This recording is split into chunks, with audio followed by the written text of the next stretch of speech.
Well, there, ladies and gentlemen, you're currently listening to the Daniel's Den podcast. Like to welcome Peter. Hello. Shalom. How How are you you? doing today? Doing all right, man. How are you? I'm doing pretty good. All All right. right, I'm just gonna start rolling in here. Yeah, man. So, sorry, ask how you're doing. So, have you been keeping yourself busy? Oh my gosh. During this madness that we're not allowed to say on the interwebs, so we won't say it because saying things are bad and words are violence. Um, I've been all right, man. Look, above everything, my first priority in life is my family. Mm, Both my wife and I were really affected financially by COVID with work and everything. But more important than that are my kids. These guys don't have schools to go to anymore. I mean, they have them, they're just not open. So believe it or not, besides working out for about 3 hours a day, which includes a litany of training at my house. I'm gonna ask you about that later. So, Good, good. I'm like now a school teacher, so mm, there goes that. You know what I mean? Working with kids and it is not my forte, so mm, it's not easy to do. But yeah, I mean, it's just that, and believe it or not, I'm also working on some builds. I decided with at least my airsoft stuff and actually my real steel stuff to how it wasn't working for me, what I loved, what I didn't love, so on and so forth. So I made some significant changes to my Mark 18, which is my primary platform in airsoft and in real steel. I'm not allowed to shoot my Mark 18 here. I have the upper. It cannot be mm. connected to a lower in New York, Just but no one has to know that it's not connected. You know. it isn't, it legitimately, I could pull it out of my closet right there and or my safe rather, and it is not connected because being on the internet, I am in constant terror of, having my door kicked in, Yeah. and I just don't do illegal stuff because, when I go out of state, I'll do whatever I want with that thing. In places that I legally can go to with it, but Right. I can't even bring it to a range here. So the point really is that I've worked my butt off to find like just the right settings, and I did recently. I posted it on my page. I got to tell you, the Unity high-rise mount, the Unity tactical fast micro mount with the built-in backup sights, the backup iron sights in it. Mhm. It's a game changer. It's a life changer. I used it first at SHOT Show.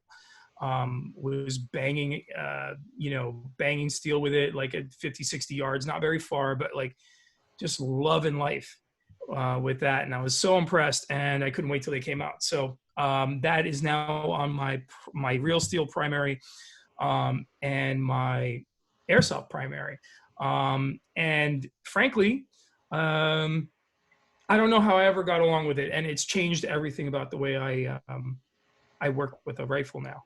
Everything's changed. Like if you watch old videos like of my old OpEx video and everything, Oh yeah. you see me decked like I'm really compressed because I'm trying to bring my head to the optic. Right. But with these high-rise mounts, for example, also you can get the EOTech riser, which I put on my 416. When you come up, you are not straining at all, and you still get a bit of a like a chin weld more than a cheek weld on Right. the on there. But that really, I don't believe that plays much in terms of overall stabilization. I know I'm ranting here, but I mean, or going on about it, but um, I think that when you're bringing the rifle up, you want the optic to come up super fast. Mm. And it especially plays when you're running nods, of course, and shooting passively is the way. Then obviously you know what it means, but for the audience who may not, no IR laser, no white light, if possible, because the laser goes both ways. Yes, it illuminates the target you're hitting, but it gives a direct line right back to you. And with the prevalence of nods right now, it's just not a wise idea to run it that hard. Yes, you use it, but you try to back off of it a little and shoot passively if you can. If there's no light, there's no light. You got to do what you got to do. You got to see where you're going. Just move a little slower. But I'm telling you, that thing changed everything. And BCM Mod 3 foregrip, right? It's pretty old at this point. And I've always loved it, but I didn't remember how much I loved it. So I've been working with that thing again now too, and it's just on the Mark 18. I also, here's the other weird thing. I know this isn't straying because you asked me, so I'm telling you. How far you run out your stock is way more important than I initially thought. So for example, most airsoft guys, like myself, I was running my stock completely collapsed, be it a SOP mod stock or a CTR on the PTW, whatever, just completely collapsed. So the rifle was pulled in here really close. The optic wasn't far away from my eye. And that added to compression of my body, like the ergonomics of my physical being, right? Like, I was like, I told you I was kind of like, all like crouched down and everything, you can't work like that. You really can't operate like that. So, by running the stock out a little bit and having that high mount simultaneously, it's changed everything about the way I shoot. And now I run up comfortable and my head's constantly up so I can scan at all times. So it's like kind of like Call of Duty. Everything always sort of stays on this one plane unless you tilt up and down and everything. It just sort of stays on a nice even plane. And when you bring your head down, you're shifting the plane and you're shifting your ability to see beyond the rifle.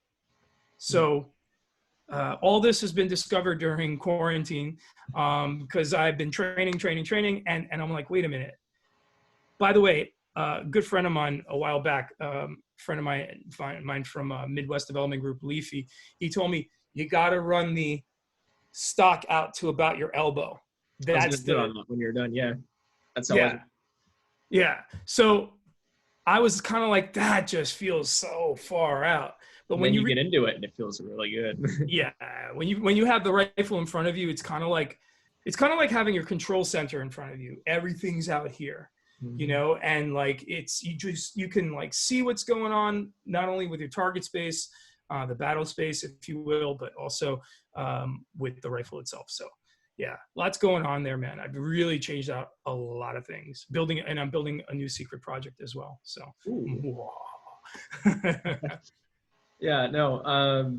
For a while I was running a 13-inch. Actually, I'm looking at it right now. It's over there. It's stripped apart right now, but then I brought it down to like sort of like a like I forget what they're called, but it's like the front block like iron sight is stuck there, but it's still like 10.3. But now, as of late, I mean, most of my guns don't work anymore just because I ran them in the ground. I used to buy cheap. Right. Actually, I'll just pull it up. Right now, I'm running this in training because I'm just at this rate. I'm just gonna buy a 16-inch. This is and I know that looks weird, but I've been testing it. I really like this. Up top, really? Yeah. Okay. I mean, listen, you know what? I don't discount what people do.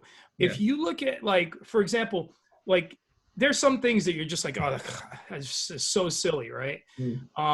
But with guys like Lucas, right? Lucas is always trying stuff like putting ACOGs on an MP5, right? Something crazy. Like you just wouldn't match, but for whatever reason, he's trying it and he has a purpose behind it. With the rifle, a purpose behind it, just, in his mind. Whether he's a tactician or not is completely debatable. And he's not really. He just teaches people to shoot more accurately, faster. And that it's also self-proclaimed. So I don't understand where he gets all the hate from on that end, But that being said, as far as trying new things, you can never, ever, ever progress unless you play. And the gun community, didn't, and the old martial arts community did not have a sense of play. And then MMA came along, right, in 1993, really early, much earlier than that, with guys like Judo, Gene LaBelle and Bruce Lee, philosophically at least. And I know he was training with Judo Gene to like get his ground game on and stuff like that. Like when you watch Enter the Dragon and he does an arm bar and all that sort of stuff, that came from Judo Gene. So all that sort of stuff. And then MMA came and people began to play.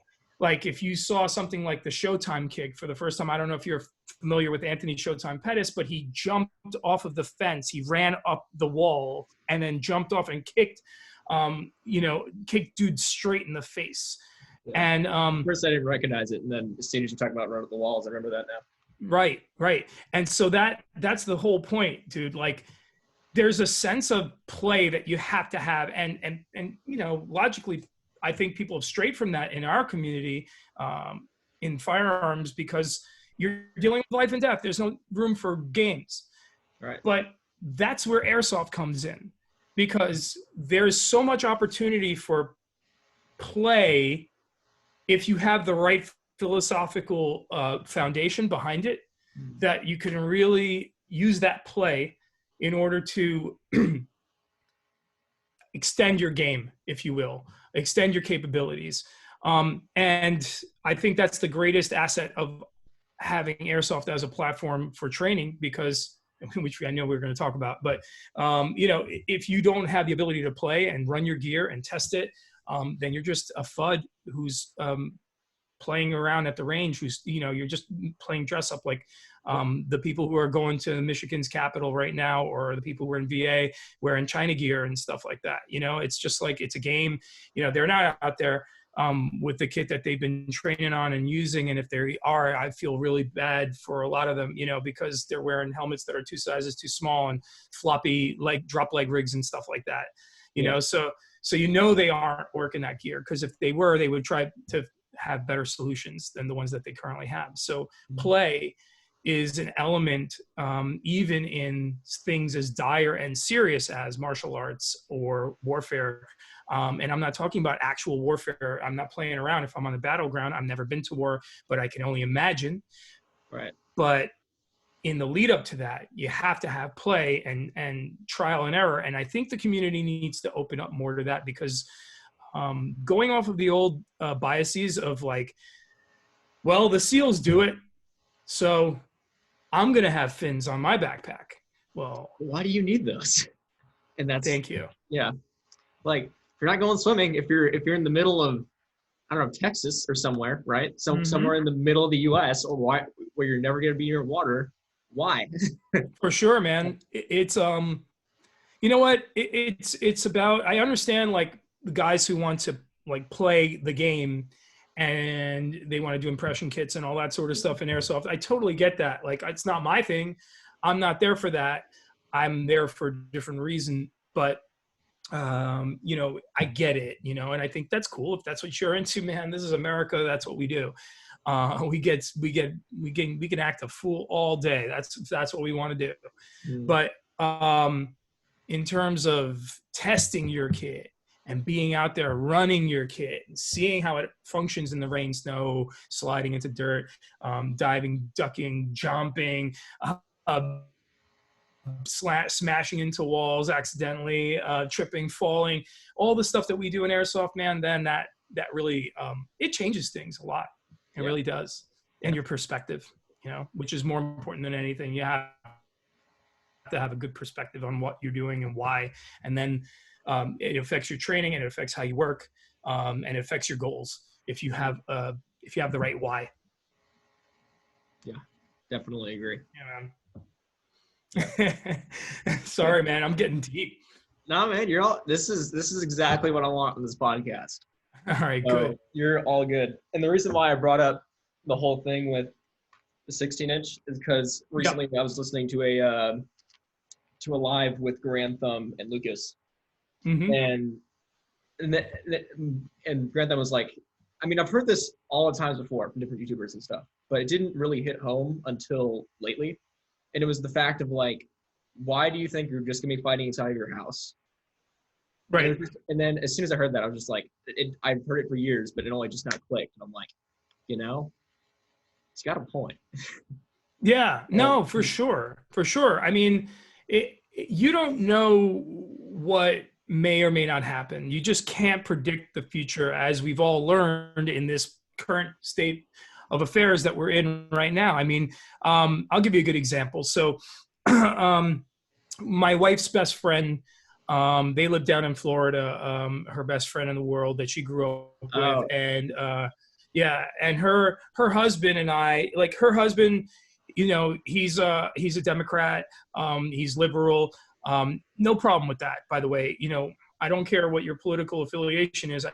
What I care about is your concern for the values as Americans that we hold. And that party doesn't line up for me, but if it does for you, cool. I can still be your best friend in the whole wide world. I don't care, because that shouldn't get in the way of personal relationships. I think personally, politics. I agree. It's nice to align, but that also confirms all your biases as well. But that being said, he's completely polar opposite than me in our political alignment, who we vote for. However, whenever I'm down in his house, we have very lengthy and deep discussions on politics, on guns in particular, and he's not for them.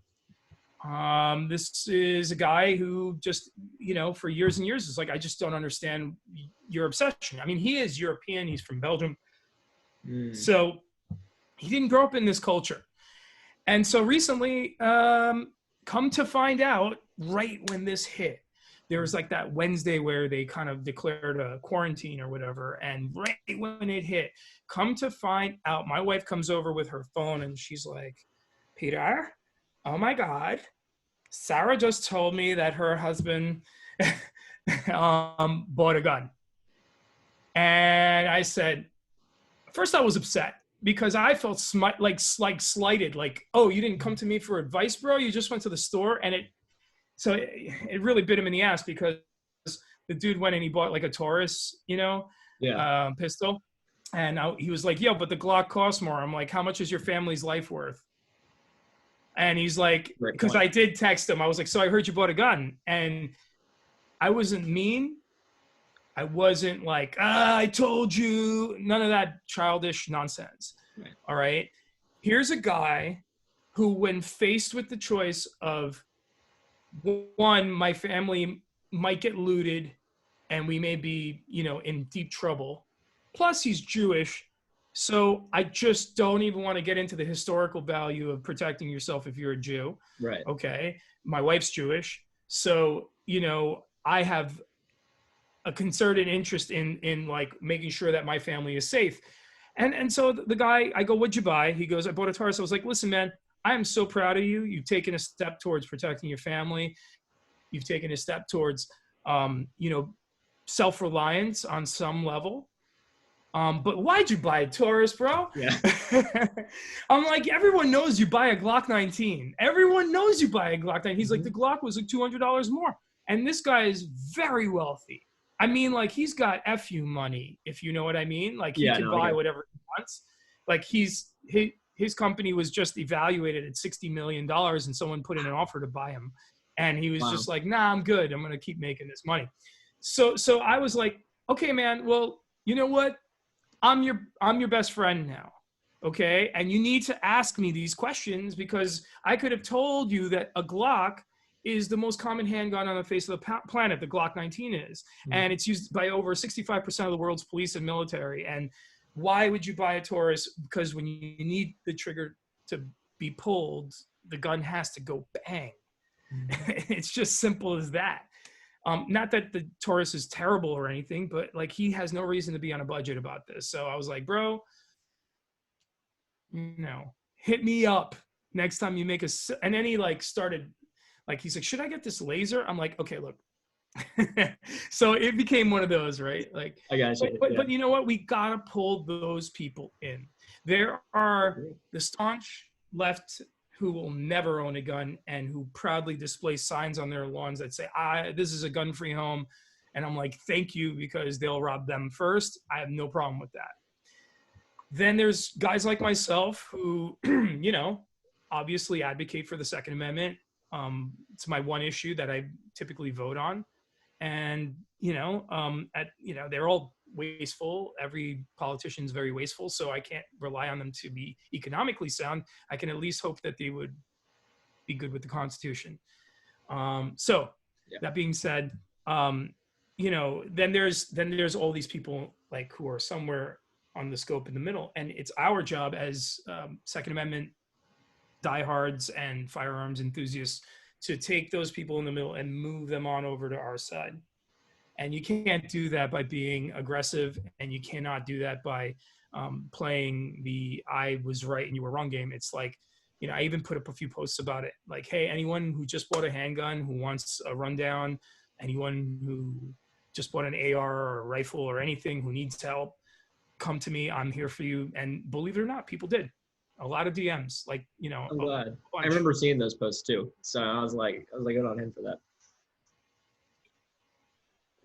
It's important, man. Yeah. We got to bring more into our community. We have to win the culture war. You know, I'm a guy who is maligned in the United States because I'm maligned by the media. I'm maligned by at least 50% of the politicians, if not more. Maligned in my own state by my community, which is very left in New York. So I understand what it feels like to be maligned for my beliefs, even though I've hurt no one and I've broken no laws.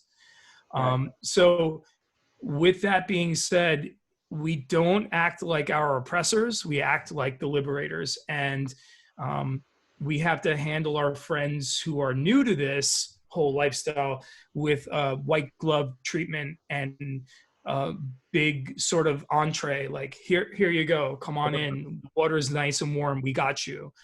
And I handled my friend that way, and he was very open with me after that, and we had a few talks. I think he's going to be one of those gun owners who puts it in his safe and never uses it, but you know, I'll force him out onto the range when I head down there for a vacation or something, or actually when I head to Florida to live, because we are going to move. We've had enough, but not quite yet. We have to get our like businesses straight. Right. But yeah, you know, it's we've had enough, so we're going to move to a free state. So it's over here. Yeah, man. Finally, you can finally use that Mark 18 number. Yeah, man.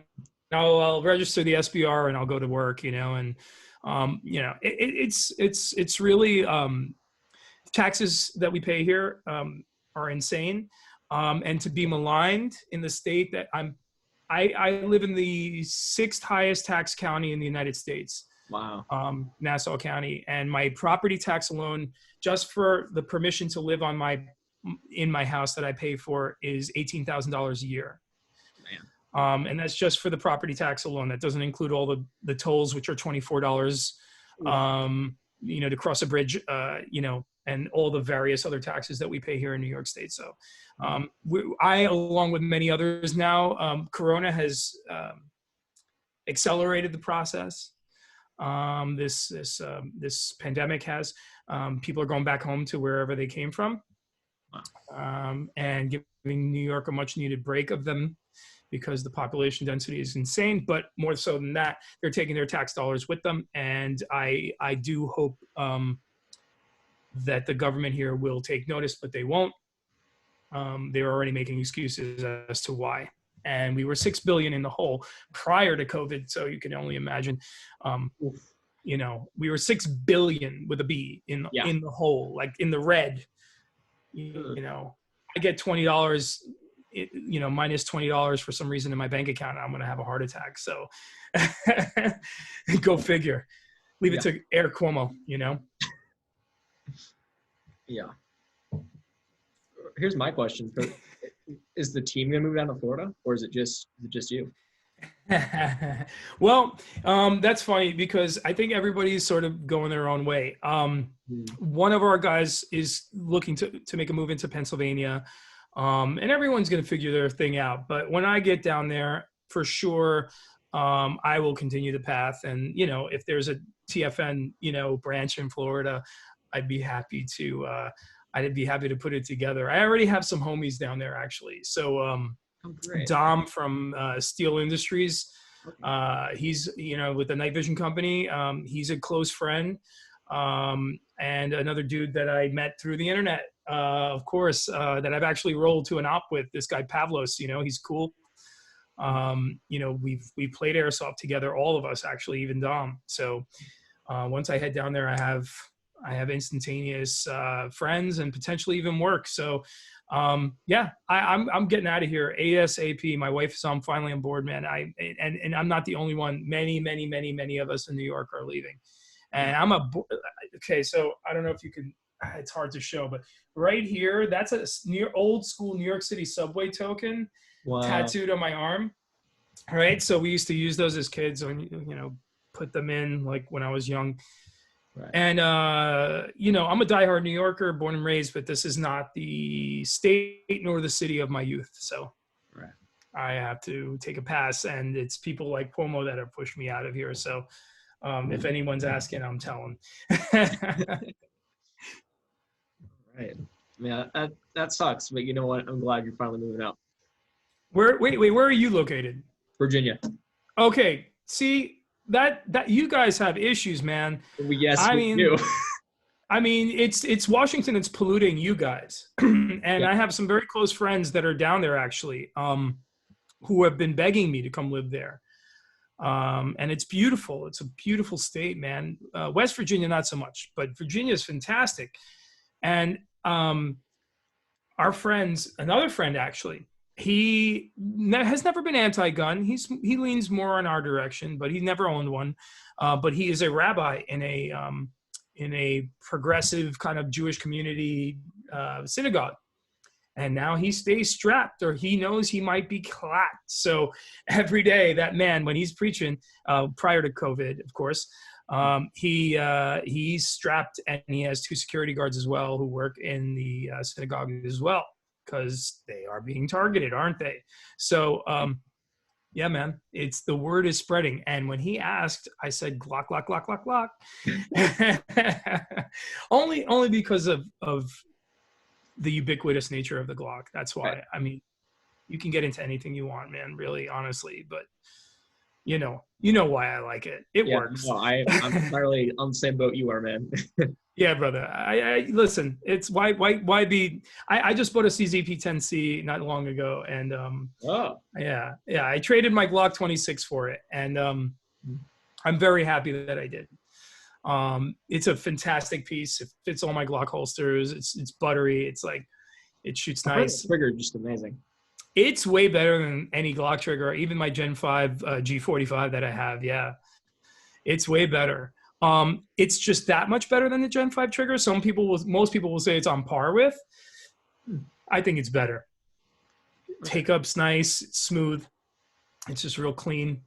I mean, look, let's face it. You're never going to get a glass break 45 trigger. You know what I mean? Like a 1911 trigger. You're never going to get that on any striker fired pistol. Yeah, so, it's just not its nature. No, it is not. It's a slingshot, and all you're doing is kind of clicking off the thing that's holding back the rubber band, so to speak. You know what I mean? That's all it is if you break it down. Yeah, man. But I love them. What can I tell you? It's so simple. It's so clean, and I don't know. I'm the only nerd that thinks Glocks are sexy. So go figure. All right. There we go. So how has working out every day affected you? Ooh, okay. I'll give you an example. Today. Perfect. So today, yesterday was my wife and I, it was our anniversary, and we were at home the whole night, but we had like a little party for just the 4 of us, the family. And I made like all this crazy good food. I cooked up some ribeyes. I made some like really decadent pasta, and like ate up like these special Croatian crepes that I make like on real special occasions. Okay. And we drank a bunch, my wife and I, not the kids. And I woke up not feeling it today, bro. I was like, I looked at the wife, it was 9 o'clock. I don't ever wake up at 9 o'clock. That's like insane. Like 9 o'clock, like how dare I? Like my kids were up before me, man. So I was like, all right. I looked at the wife, I was like, yeah, I don't think I'm working out today. She's like, damn, you suck. I was like, yeah. And then like the feeling, you know what I mean? Mm-hmm. Like that feeling comes up in you, and I was like, I'm gonna go for a ruck. That's it, done. So I put down like 4.5 miles, and like, threw the 40 pounds on my back, and was like, let's do this shit. Oh, pardon me. Sorry. I wasn't gonna curse. Sorry. You can bleep that. I was like, let's do it. Let's do this. And I went for a ruck, and the mental, what could I say? It's just like, it just, that feeling of overcoming like the inner weakness, that like voice, that little voice that's like, don't do this, you don't have to, you've trained every day this week, you're good, you went on 3 rucks already, you did doubles for the last 3 days, you're all right, you could do this, you could let it go. Yeah, I didn't do a double today because my next rotation today is like leg day technically, but I did ruck day instead. Tomorrow I'll do legs. Yeah, man, it's brother, you know, how is working out every day affecting me, man? It lets you know your limits. You walk up to the wall and then you go, okay, this thing's pretty solid, but here's a crack and there's a crack and I can break that. You know, like I'm back on doing my pull-ups. I was really lazy about that for a long time, man. So I'm up to 7, you know, in a row, and like I could probably hit 10 or 11 or 12 or whatever. But like, it's just like having a goal, man, and it clears my mind and it makes me feel normal in this time. I like to train for extended periods, so I'm in there 2 to 3 hours a day, including the ruck. And if like a normal day is like, let's say I'm doing shoulders and traps and abs, and then I'll go on a ruck right after, right? It just it plays to the indomitable spirit of the human, you know, like you want to overcome all of the stuff that's ailing you. Most of us never can. And it's on the most base level. It's the work that you need to keep your meat wagon rolling. And if you just don't, if you don't do that, I mean, for me, I get cranky, I get upset. I feel the aches and pains a lot more. My joints can't, like I have a torn meniscus still. I have a torn meniscus. You can't repair that unless you like go get surgery. Right. And I just did like PT. And if I don't train the muscles around my knee, then everything hurts. I cannot run. I cannot move. I cannot, you know, you don't get a lot of blood flow to that portion of the knee. So you can't repair that. So yeah, you have to, also, I'm a man of a certain age at this point, right? So for me, I have to keep it going. I won't be an effective person on the airsoft field. I wouldn't be an effective person in a fight for my life at home or elsewhere without physical training. And I'm actually really proud of myself because of, not because of the work I'm doing for me, but I'm proud that I've been able to inspire others. No one ever sees what's in my DMs except for the people who DM me. And I have had a lot, and I mean, really, really, really, really a lot of people like go, man, you know, I am so on it because of you. I see you after it every single day. Like, you know, I've lost 50 pounds. I'm still on it. Like I have another 50 or 60 or more to go. You know, we have some big boys in airsoft. And I'm very proud. I'm very proud that I'm able to inspire people, man. It moves me a lot. Like, you wouldn't believe the stuff that people send me, man. Like one guy recently, like no names, of course, but one guy recently was like, dude, you know, my father's like very ill. He may die. My girlfriend cheated on me. I'm in the dumps really bad. Like, what do you think I should do? And I kind of like laid it out for him. And I was like, bro, you got to triage all your needs right now. Your father needs you. Your little brothers need you. Your family needs you. You're the man of the house. You handle your business and forget that girl. And then the kid 1.5 weeks later hit me up. Yo, man, I got COVID. And I'm like, this poor guy's life just doesn't get any easier, you know? And that's the kind of stuff I get in my DMs a lot, like not like a little, like every week. And I'm very proud that with the working out, I've been able to push people and inspire people. And it's not like I'm like some like really muscular dude or anything even remotely close, man. I'm not. I need a lot of work. But it's like I'm out there doing it. Like I consider myself the fat person, you know, the overweight person at the gym on the treadmill. Like, you don't want to laugh at that guy. You want to give him a pat on the back and say, yo, man, keep coming back. Just like those new gun owners. You want to tell them, like, keep coming back, man. You're doing so good. And that's what I always consider myself every single day, like white belt mentality. Like, you know, like in martial arts stuff, like jujitsu, like, man, I got to brown belt at Renzo Gracie Academy. I'll go back. I'll get my black belt one day when this is all over, but always act like a white belt. I tell everyone, always keep that white belt mentality. You're open. You want to learn. You're no better than anyone else in this room. It doesn't matter if you tap everyone or if everyone taps you. You're learning and you're moving forward. And that's what I get out of working out. All right. So we're going to talk about jiu-jitsu just after this next question. But what are you using to work out, and what have you been doing for your workouts? Making lemonade, my friend. I make lemonade out of lemons. So, okay. So a while back, I thought I might want to do the home gym thing. And I don't like the home gym thing, if I'm being totally honest with you, brother. Yeah, I like going to the gym because it like inspires me. It's like, it's new environment. Every day it's the same, but like, it's kind of new. You know, you're like, hey, I see that guy over there and that one's over there. And then like, you kind of look around, like you're people watching. It's a social experience. You're listening to the music. You're kind of like, I don't know. It just changes the environment. And therefore you don't feel lazy. Like you don't feel like you can just walk off somewhere like when you are at home. However, obviously during this time, I don't think I'll ever go back to a gym. I don't know if I will. I don't know if I'll go back to a gym anytime soon. I don't know. At least a year. I'm not doing anything like that, you know, and I'm definitely not rolling around on the floor with other guys doing jiu-jitsu, sweating. And I'll tell you some gross stuff about that with COVID going on. So that being said, I really was struggling, but a while back, I kind of was building up my home gym and I bought some stuff. I bought a 35-pound kettlebell, a 25, a 40-pound, and an 80-pound sandbag from GoRuck, all three of them. And you'll see me from time to time on my IG feed.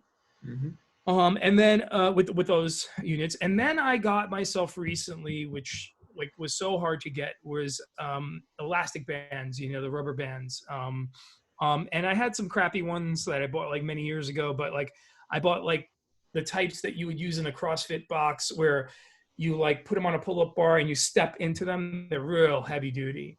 Oh, so you have like, okay. Yeah. And another key element, besides that like group of 5 different bands that are relatively heavy weighted, but I honestly, like I need more weight. I do work out. I'm relatively strong. I'm not very strong. I'm relatively strong. So I need to be challenging myself. That being said, one of the other great things is the TRX. Man, is that thing amazing. And I want all your listeners right now, like if you're trying to work out, all the people who are listening to this right now, go to eBay. You will find a TRX for 60 or 70 bucks on eBay, used or not. Someone's just selling theirs. I got mine like new but used, you know what I mean? Like never used, just like taken out of the box. Yeah. Someone just like was getting rid of it for 70 bucks way back in the day. I remember it was 70 bucks and still 70 bucks. Man, can you do a lot with the TRX? I mean, it was invented, I think, by a Navy SEAL because Navy SEALs invent everything. I don't know if you knew they invented light, but the Navy SEALs invent everything. And it was invented by a Navy SEAL, if I'm not mistaken, to be able to work out with no means on a deployment.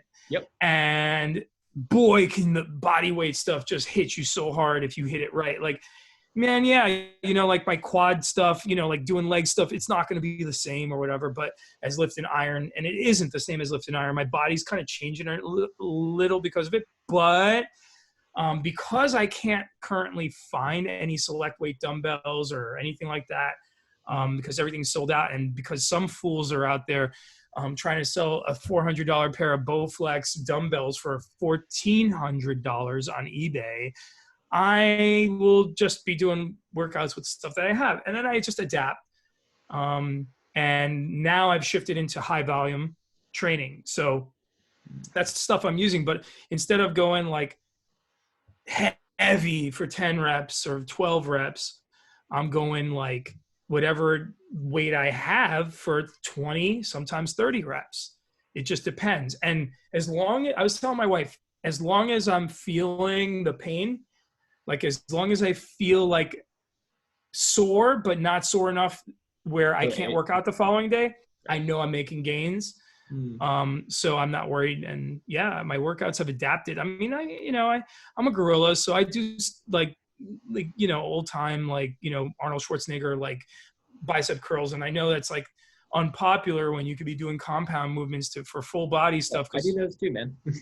Yeah, exactly. Like, you know what? Isolation is functional. I'm sorry, everybody. I know you want to argue about, like, and I get it. CrossFit does make you very fit. But you got to find what works for you. CrossFit did not work for me in totality, but I like movements from CrossFit. And yeah, like, so I'll do my compound movement stuff. And then I'll also do like my gorilla, juice head gorilla, Jersey Shore bicep curls, So I'm down with all that, man. It's all good. It's all good. But the modality has shifted from heavyweight, lower reps to moderate weight, high reps, and sometimes I don't even count. It's just about till I feel it. And then when I feel it and I know like I can't do another one, that's when I know I've reached my limit for the day. So, yeah. All right. Yeah, no, literally what I've been using is I've been doubling up and tripling up on resistance bands. I use those all the time. It's actually, that's helped my working out a lot. Because that kept me out of ruts. Because before I had those, literally it was just my body weight and a digging bar. Yeah. And that was maybe like 40 pounds. Yeah, dude. So, yeah, I know. And given the fact that Rogue makes beautiful equipment, it's the best, that and Sorinex, but it's like $250 for an Olympic bar. Like, I mean, I will build that. I just can't do it right now, given the current stage we're in. Like, my wife and I are both trying to like figure out our like work issues with this time. And we work in the creative industry. So there's just not a lot of work right now for us. But that being said, I am also going to push my home gym way forward. As time goes on, I'll probably put a bench downstairs and a rack. I just don't have a lot of height in my basement. So, I kind of can't do overhead stuff, but other than that, I will put it like a squat rack in there and a bench press down there. And, upstairs, you see my IG, I'm doing the pull-ups on my spiral staircase and like the TRX near my spiral staircase. That thing is just like that little, like 10 by 10 corner has changed. It's given me hope that I won't lose gains and I won't lose momentum, which is more important than gains. I won't lose any of that stuff while I'm out here in quarantine. Yeah. All right. Yeah. So how has not being able to practice jiu-jitsu affected you? Well, to be truly fair and honest, I have been spotty at best with my jiu-jitsu training.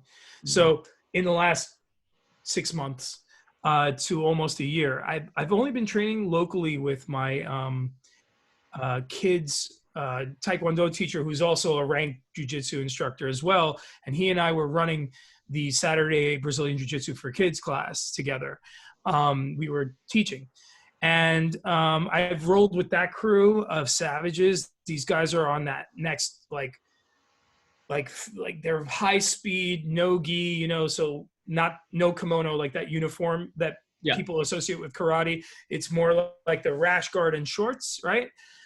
So like they're very high speed and like that's a whole different style of jiu-jitsu. And, I know it well because of my academy. But that has affected me less because, man, jiu-jitsu is really gross. Like it's wrestling, it's very gross. Right.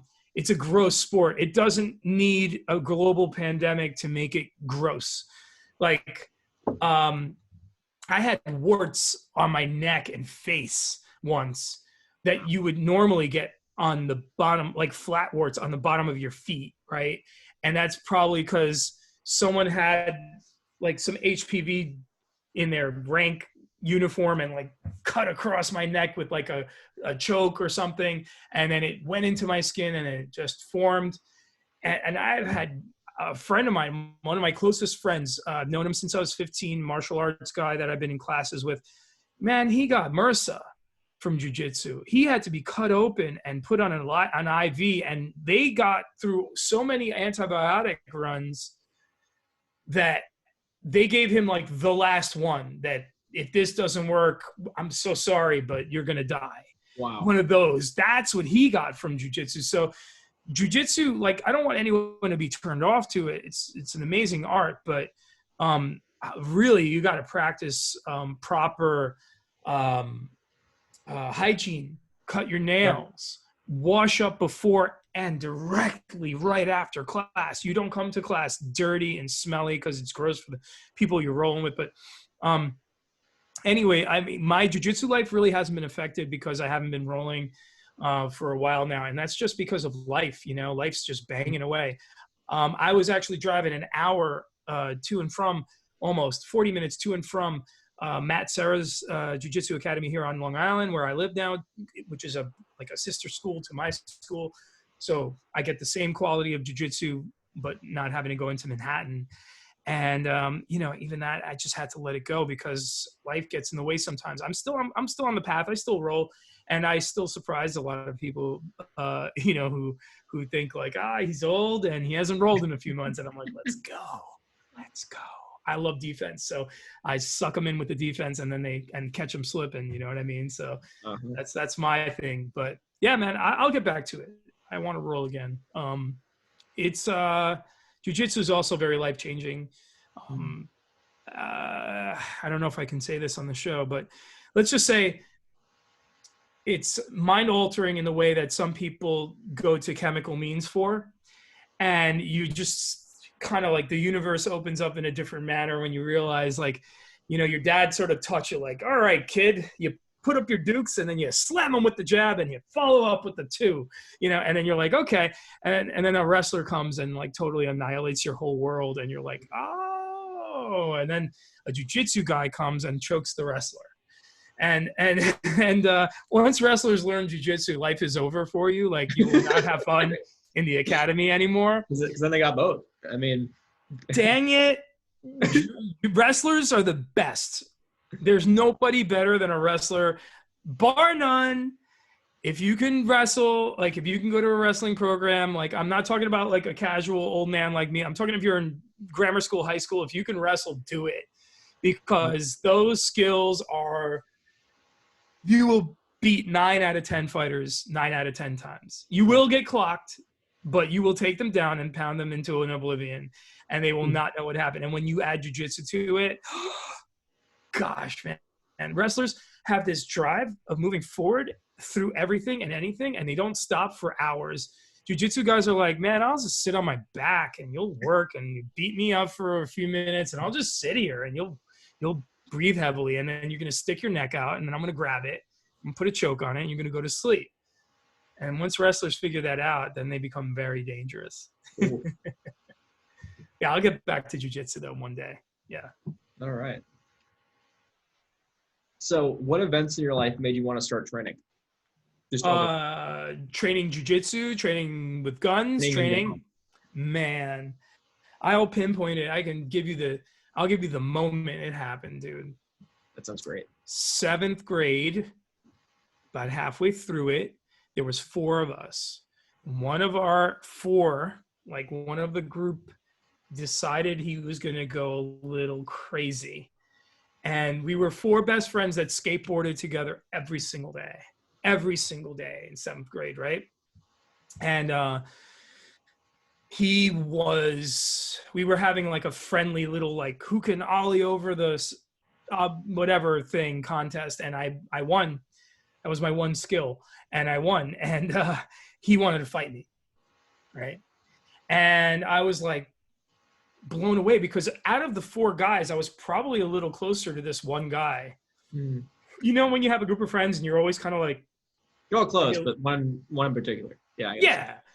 So he wanted to fight me, and it pushed my wig back. I was like, what? Like, what are you talking about, man? Get out of here. I'm not fighting you. And I wasn't raised with that either. Like, my dad wasn't teaching me to fight. My dad wasn't of the fighting type.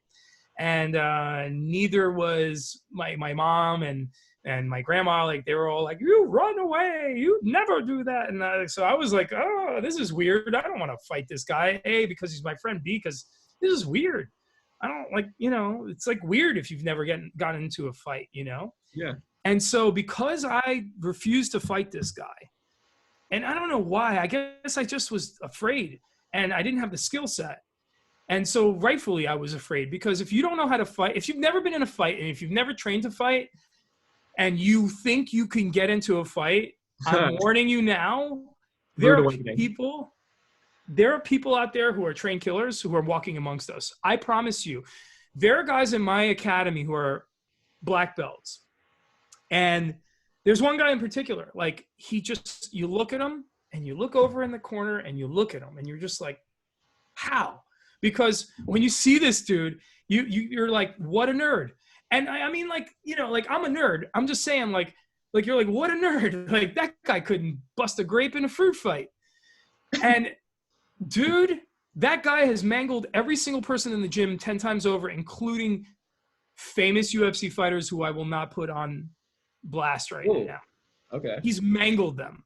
And he doesn't compete. He just does it because he loves it. And he's a nerd, and he like dissects jujitsu like he does a frog in anatomy, class or whatever, And so, like, anyway, if you don't have the skill set, fighting is extremely fearful. It's something so terrifying.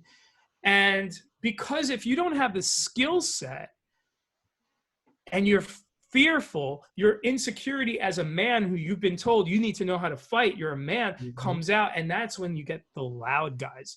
I know you know who these guys are. Yes, What's up, bro? What's up, bro? Shirts start coming off, and everyone is, like, they're like upsetting the herd. Those are the guys I worry about least. Yeah. Those guys I worry about absolutely least. It's the quiet. Yeah, brother. It's the quiet guy in the corner, like my friend the nerd, that I won't say his name, but like, he mangles me though. He's no nerd. He mangles the crap out of me, bro. He beats me up every time. And my measurement of success against him is how long I last against him. I made it to like 5 minutes with him once, and that was really like impressive. I was like, yeah, bro. I took him down once. I put my hat on that. Like, I'm like, I did that. I took him down.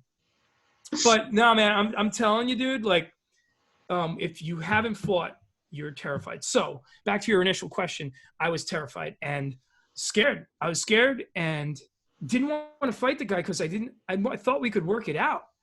But it got so crazy that he used to bring his dad's gun, his .38, and bullets to school, like loose bullets in his pocket. And he would drop, and this is like, I grew up in what I would call like kind of the hood, because it was dodgy and okay where I lived. Like, this block, there was crackheads. You don't go down this block, but this block was fine. And then it was mostly working class. And like, you can get into a fight any second you wanted to. All you had to do was throw a pebble. All you had to do was look at someone funny, look at them, and they came over to fight you. It happened to me once. No joke. Wow. And I thought I knew someone. I was like looking at a guy, and he's like wanted to come kill me. It was a really terrible time for New York in that time frame in Queens, where I grew up. Mm-hmm. And we were surrounded by the projects as well. So all the kids from the project came in, and it was like really rough dealing with a lot of that. But this kid, we went to a Catholic school because my dad wanted me to have a good education. So I went to Catholic school, and this kid in Catholic school would be dropping bullets in front of me in the 8th grade, from 7th into the 8th grade. He tortured me. And he like threw bullets, and he would be like, oh, my bad. That was for you. Like, I'll see you later, like one of those. Right. And after being tortured by that kid, I decided like, I got to learn how to fight.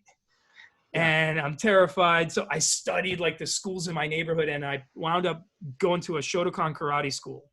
And nowadays that sounds so passe, but if you look at fighters like Lyoto Machida, or Stephen Wonderboy Thompson, they come from that point system karate fighting background, which is very advantageous to them in the MMA world, because they have a distance management thing that others just don't have. And I figured something out. in the first 3 months training in, by the way, it was a Miyazaki Karate in Astoria, Queens, and that school was ranked. I did not know this. Savages, top tier Shotokan national champion, karate national champions. Everybody who's listening, go to Google, on the Google webs, on the internets, and go to YouTube and type in Shotokan Karate World Championships. To this day, it will impress you. It will impress you. The speed at which guys strike and move in is absolutely brutal. And look at the knockout reels. It's insane. We wore like thinner than half the weight, 2-ounce gloves, half the weight of UFC gloves, just enough to cover the knuckles, nothing else. No helmet, no chest protector, no shin guards, nothing in competition. Wow. And when I realized that I could take a punch and I wasn't going to die, at worst I might bleed or break, but so what? It heals. And I never broke. I only bled. Right. When I realized that, I was like, huh. And then I realized that I could hit people. And then I realized that I was really, really, really good at hitting people. Hold on. I did not plan this. I've been wanting to put this up. These are some old pictures of me. And this is like a state championship that I won. And like, I was young and look at me, man. I was kind of a savage in that photo. I was skinny and young. So that was me as a blue belt. Not even like when I ranked up. Like that was me just taking heads off. Man. And like, I realized like, okay. I don't have to, I mean, like, I don't want to fight anyone, but if I had to, I'd be okay. Like, what's the worst that could happen? So what? They knock me out, or maybe they'll kill me, but at least I stood up for myself, whatever. And that's what kind of, because like, you know, people were pulling guns and knives in my old neighborhood. And that was real. That was very, very real at the time. The kid, so this guy eventually got another guy after me, a real thug. The guy who he got after me wound up in jail for life because he had a shootout with the police on one of the main thoroughfares of our neighborhood. So I had real stuff going on. As a 15-year-old kid, 14, 13, 12, this is what was going on. Dude, went to karate, became a competitive martial artist, trained for years. And the day I went into that school, it all ended because I walked around with a different a different confidence level. And I was just kind of like, when someone gave it to me, I was like, oh yeah? Okay, let's go. And then they never went because I was really relaxed about it, man. You know what I mean? Like I was chill. Like, all right, I guess it's going to pop off. I mean, I do this oh, by the way, also I trained every day from 3 p.m. after school. I would run and get to class at 3:30 and train till 9 or 9:30 every night. And then on Saturdays from 8 in the morning till 4 in the afternoon. Man. And then I gave myself a break on Sundays. And I also did tons of cardio because Mike Tyson woke up at 4:45 every day. So I had to wake up at 4:40 every day and do my cardio. And so I did cardio before school, and then I did karate afterwards all night. You heard he's coming back to boxing, right? Yeah, man. Oh my gosh.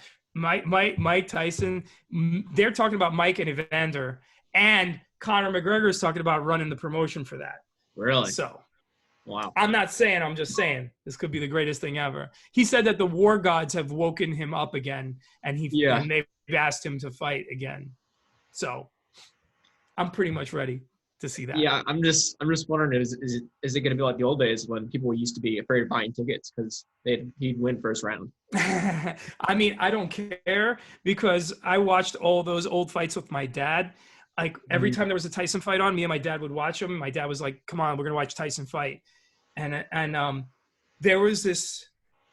So he would come into the ring with a towel with a hole cut in it. Like they would just take your bath towel, right? Whatever, cut a hole in the middle of the towel and put it over your head because you would be working up a sweat. behind the scenes, and then he would come out ready and warm. And there was this feeling of impending doom as he walked up to the stage. And when he got to the ring, until Buster Douglas, there was just this feeling that no one could ever touch him. So, and then that feeling overwhelmed me and overcame me with martial arts. And that's why I no longer had a problem with anyone in my neighborhood. I don't ever recall getting into a fight after I started training. Wow. Never. Beforehand, fights happened. And I lost. I got a shot here and there, but I lost because I didn't have the skill. Fighting's a skill. Right. Handwriting is a skill. Mathematics are a skill. Mm-hmm. There are all kinds of skill sets that people choose to learn. My children have already fought competitively strangers and mangled them. And, that is a skill set that I wanted them to have from a very young age, because I was, back to your original question, I was brutally bullied, with guns. Like, nowadays, the kid would be in jail, the school would go on lockdown. Right. I was afraid to tell anyone, because if you told on someone in my old neighborhood, snitches get stitches. Yeah, snitches get stitches. And it was like legit though. You were gonna die. So I was like, I really don't want to die. So I don't want to tell anyone this kid's flashing a gun on me. And anyway, like, if you don't know how to fight, avoid fighting at all costs. If you do know how to fight really well, avoid fighting at all costs. It's not worth it. It's not worth it. If you really know how to fight, you won't waste your time in a street fight over ego, or because someone grabbed your girl, or someone said something rude to you. I'll give you an example. My wife and I, we have our own St. Patrick's Day here where I live on Long Beach, New York. And it's horrible. It's like, St. Patrick's Day, So I don't like being around that many people, and I don't like being around that many drunk people. I just don't like it. It's not fun for me. I respect the holiday. I just don't care for it. So we went out anyway. The first one, we were like, let's go over to the West End. That's where all our pubs are and everything here. And we went out and we had a bunch of drinks and hung out with some friends. And we're like, all right, this is enough. Time to go. I've had enough of listening to 80s Bon Jovi tracks and drunk people. This is weird, Anyway, so we're leaving. And I'm walking with my wife, that was fun. Okay, well, we did it. We did St. Pat's. Let's go home. And a guy from across the street goes, hey, you! He's pointing his finger at me. And there's these barricades that don't allow people to just freely cross the street, thank God. And he's like, he said something really nasty about my mother. Really nasty. Man. And I was like, and this is me now, 3 martial arts deep, had all the fights in the world that I ever wanted to have competitively against guys who were trying to take my head off competitively. And I looked at the guy, I was like, he said, XYZ, your mother. And I was just like, okay, I'll tell her you said hello. Have a nice night. I'll fight you right now. Have a great night, brother. Enjoy your night. Yeah. And then I just kept walking. It's me now. I don't, if you know how to fight, you don't have to prove it. You know that you can fight against trained savages in your gym every single day. Fighting in the street, unless it's for self-defense, is for ego purposes, and ego is weakness. So your ego is not your amigo. Indeed. But that's the pinpointed moment now on this podcast. Now the whole world knows why that moment was the defining moment of my life, because not only did I become a martial artist, not only did it make me more into fitness, but I also became heavily involved in the idea of self-reliance, self-protection, and ultimately got into guns as well, guns as a martial art, which I believe it is. So, yeah, that's what brought me to this stage of my life, this point in my life, that moment. Crazy. Man. I will say this: we have a lot of questions, and we are only 5 in deep. So hit me, bro. All right. So just ask that one. So, what are some things that you were using airsoft for that translate into real life? Well, first and foremost, let's talk gear. Let's not even talk the gun, right? Okay. Because the first knock on airsoft as a medium for training is always the gun. It doesn't have the same recoil, will be the first thing you hear. Right. Doesn't have the same trigger, Mm-hmm. but they don't know that, but we do, right? So, so on and so forth. Let's put all that aside for just 30 seconds. The gear. How do you know your gear is durable? How do you know it's configured correctly?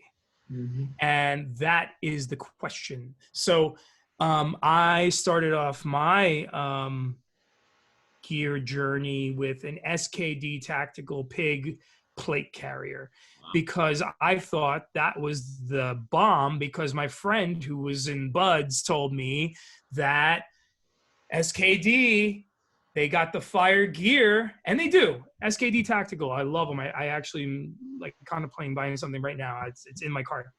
And so I bought that, and then I was like, oh, when I started fooling around with it around the house. And I was like, this is bulky. This doesn't, ooh, ow. How do you know any of that if you don't utilize it in an offensive defensive scenario? Where can you get into an offensive defensive scenario with a real gun? In a freaking war, or when it's too late at 3 a.m. in your house, or if the boogaloo, I hate that term, if the booge put whatever like pops off, right? And by then it's already too late. You want to be stepping into that scenario, which I do believe could happen. I really do. Yeah. But if you do want to get into that, you've already better be trained, and you better be running your gear. And what better way to do it than airsoft? I'll wait. I mean, like, sure, like, there's a lot of cool guys on the range now who are running plate carriers and everything, and they're doing the Lucas T-Rex arms thing where they're moving, shooting, right? Getting behind barricades. That's awesome, man. Like, I respect it.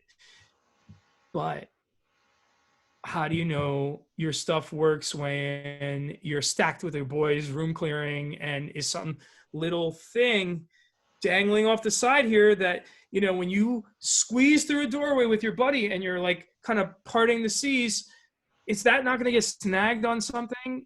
How do you know? You just don't.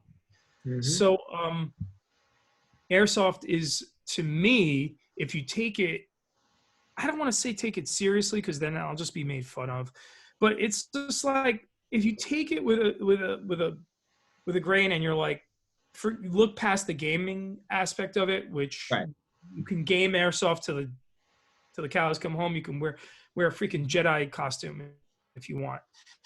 But if you take it and go, okay, there is a game that we're playing today, but there are lessons to be learned here. How can we be as true to those lessons as possible while still having fun and maintaining the game? That's the way to look at it. And more often than not, you're going to come home with lessons learned. Man, have I learned a lot about gear. Man, I mean, just because you have cry pants doesn't mean that the knee pads aren't going to pop out at the worst, most inopportune times. Yep. Anyone who owns those pants knows that, right? This is why I only wear field pants. Like, okay. I don't own cries, but I run like LBX stuff, and it's just like field pants all the way. Yeah, bro. You got gear, you got to test it. And God bless the guys who are masked up with their 3%er flags in Virginia at the state capitol. God bless them.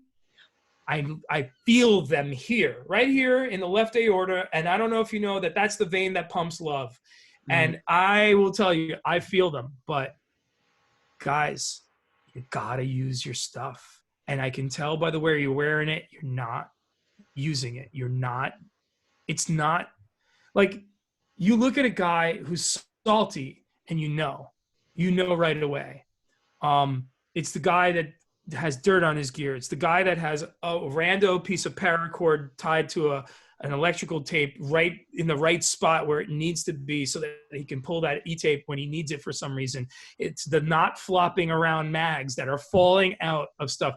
And by the way, they don't have to be secured with a dang bungee. If you don't believe me, you can get some proper Kydex or proper inserts to hold your stuff in.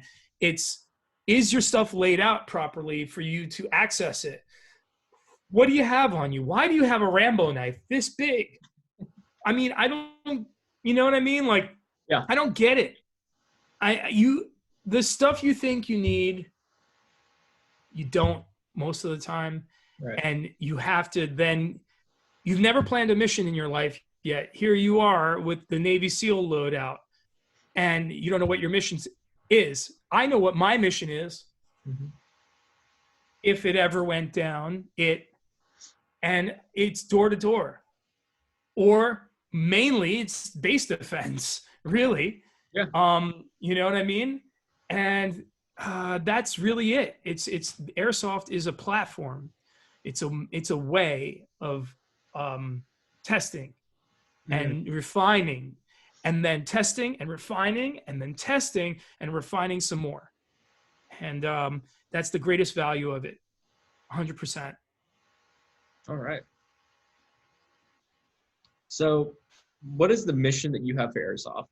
And then what is the mission of your team? Wow.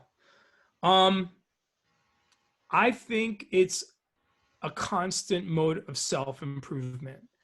For airsoft, I'm not going to lie to you and tell you that it isn't about having fun. Right. Because all this stuff is just a lot of fun. I mean, I guess we're sick people in the eyes of some, you know, that we have to have fun using weapons of war.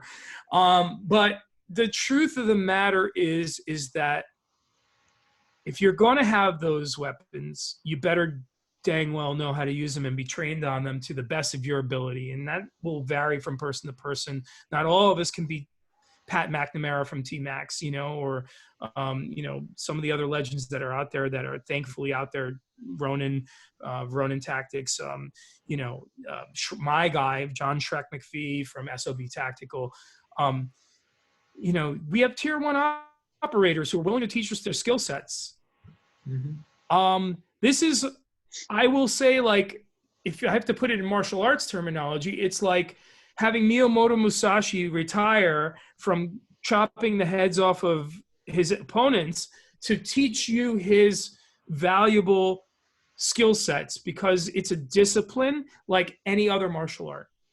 So what do I want to get out of airsoft? Well, I want to test my gear. I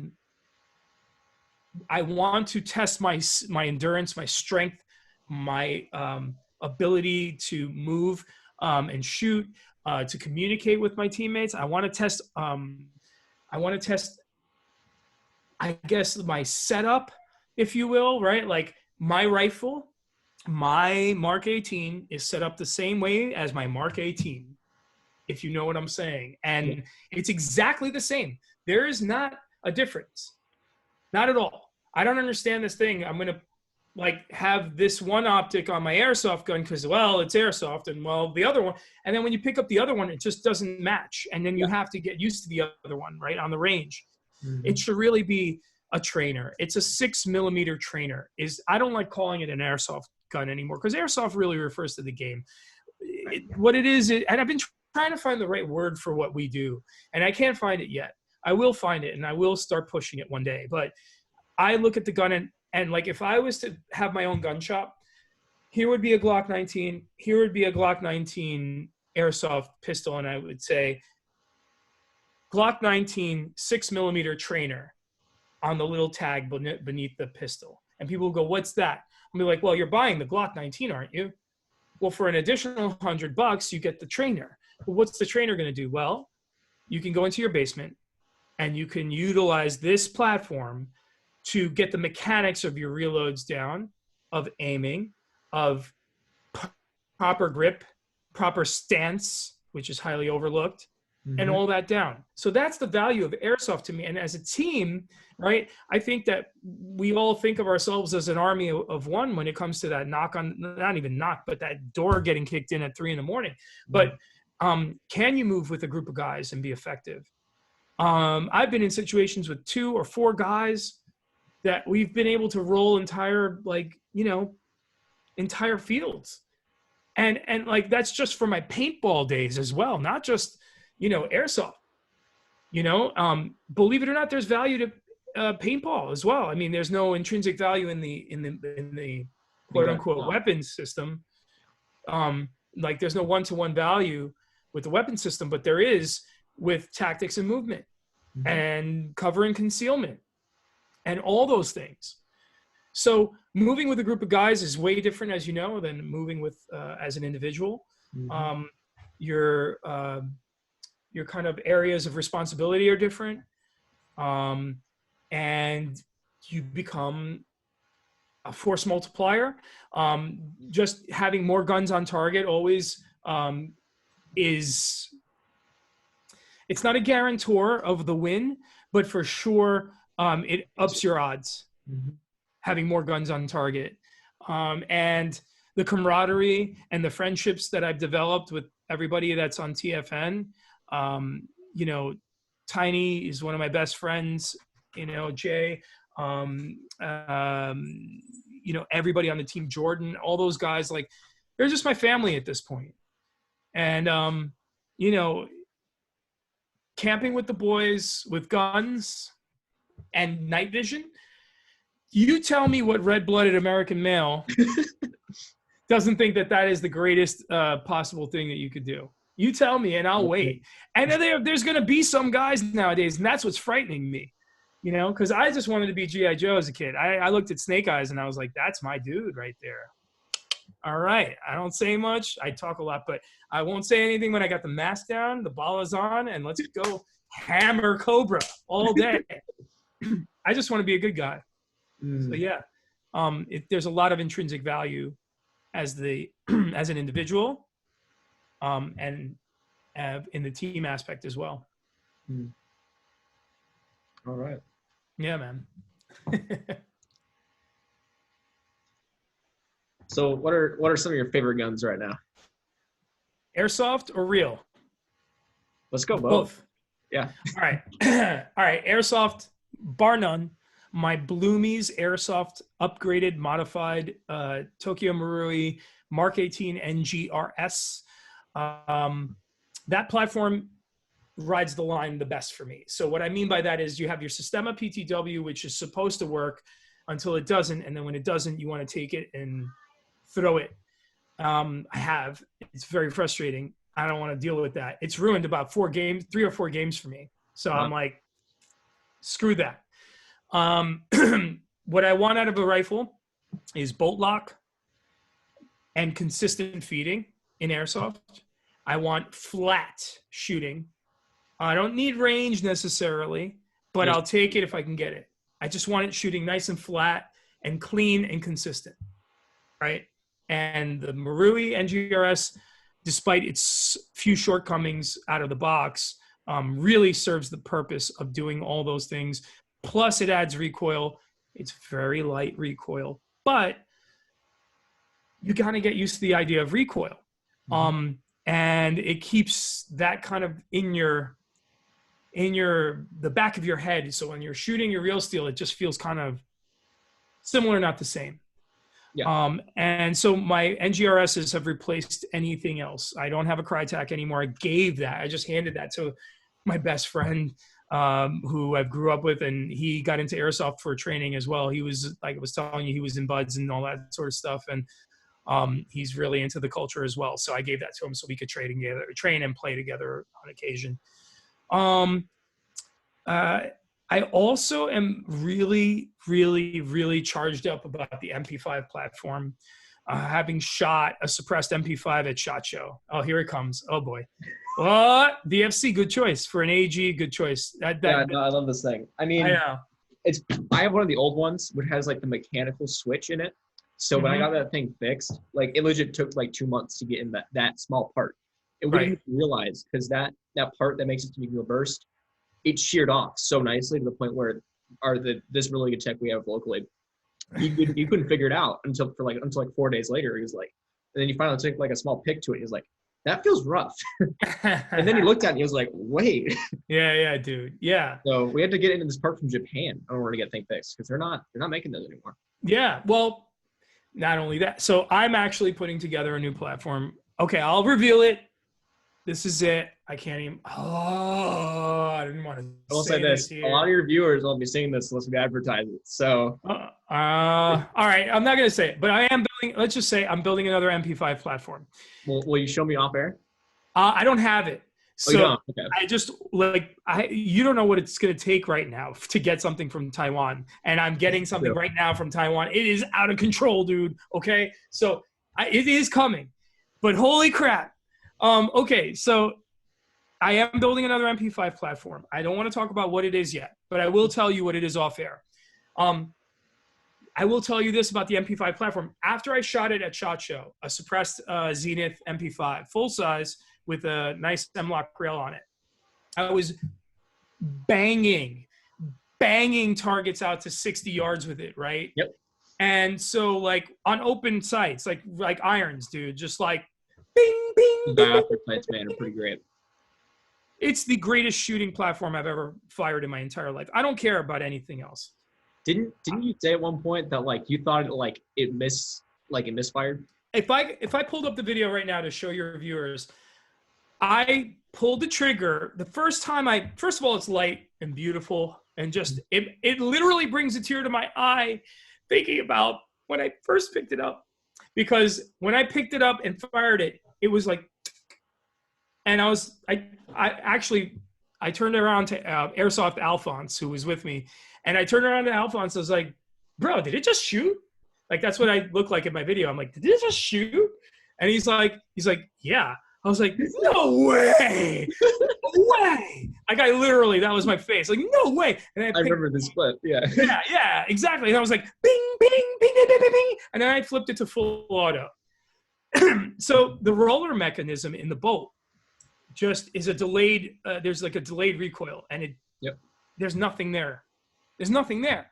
So I will be buying, I'm saving money so that when I move to Florida, the first thing I do is not like buy a house or fix my like car or do anything. My guy. Yes, my guy. I'm buying a full-blown SP5. That's what I'm going to buy. I'm going to buy the SP5 because I'm going to buy an H&K. Like, I need an original H&K. Then I will buy a Zenith MP5K because I want that for my truck gun when I live down. They're going to start manufacturing civilian versions soon. Right. Well, no, the SP5 is the civilian version. Oh, is that the name now? HK. Okay. The SP5. I actually got to handle it at SHOT. It's fantastic, man. It's a fantastic platform. And so when I run, okay, so then here's the thing, right? So let's be true to who we are. And let's be true to the fact that I'm going to be running this SP5 in my real life and potentially within the next year. So when I train with my MP5 and when I go to an op or when I go to a team training, I have that SD6 all set up and buttered out and everything like that. Great. I'll come up, I go dry, I flip it. I will pull the bolt back, dump the old mag, pop my new mag in, and give the old HK slap and run that bolt. Why? Why do it? It's airsoft. Because, numbskull, I will be doing that in the next year when I buy my SP5, right? You know what I'm saying? Yeah. No, I do that. Honestly, I'm probably never going to get one, but I do that anyways. Mm-hmm. I mean, the system doesn't require it, but I still do it. Dude, there's a manual of arms. Yeah. To every weapon. And we work so hard on the manual of arms with our ARs.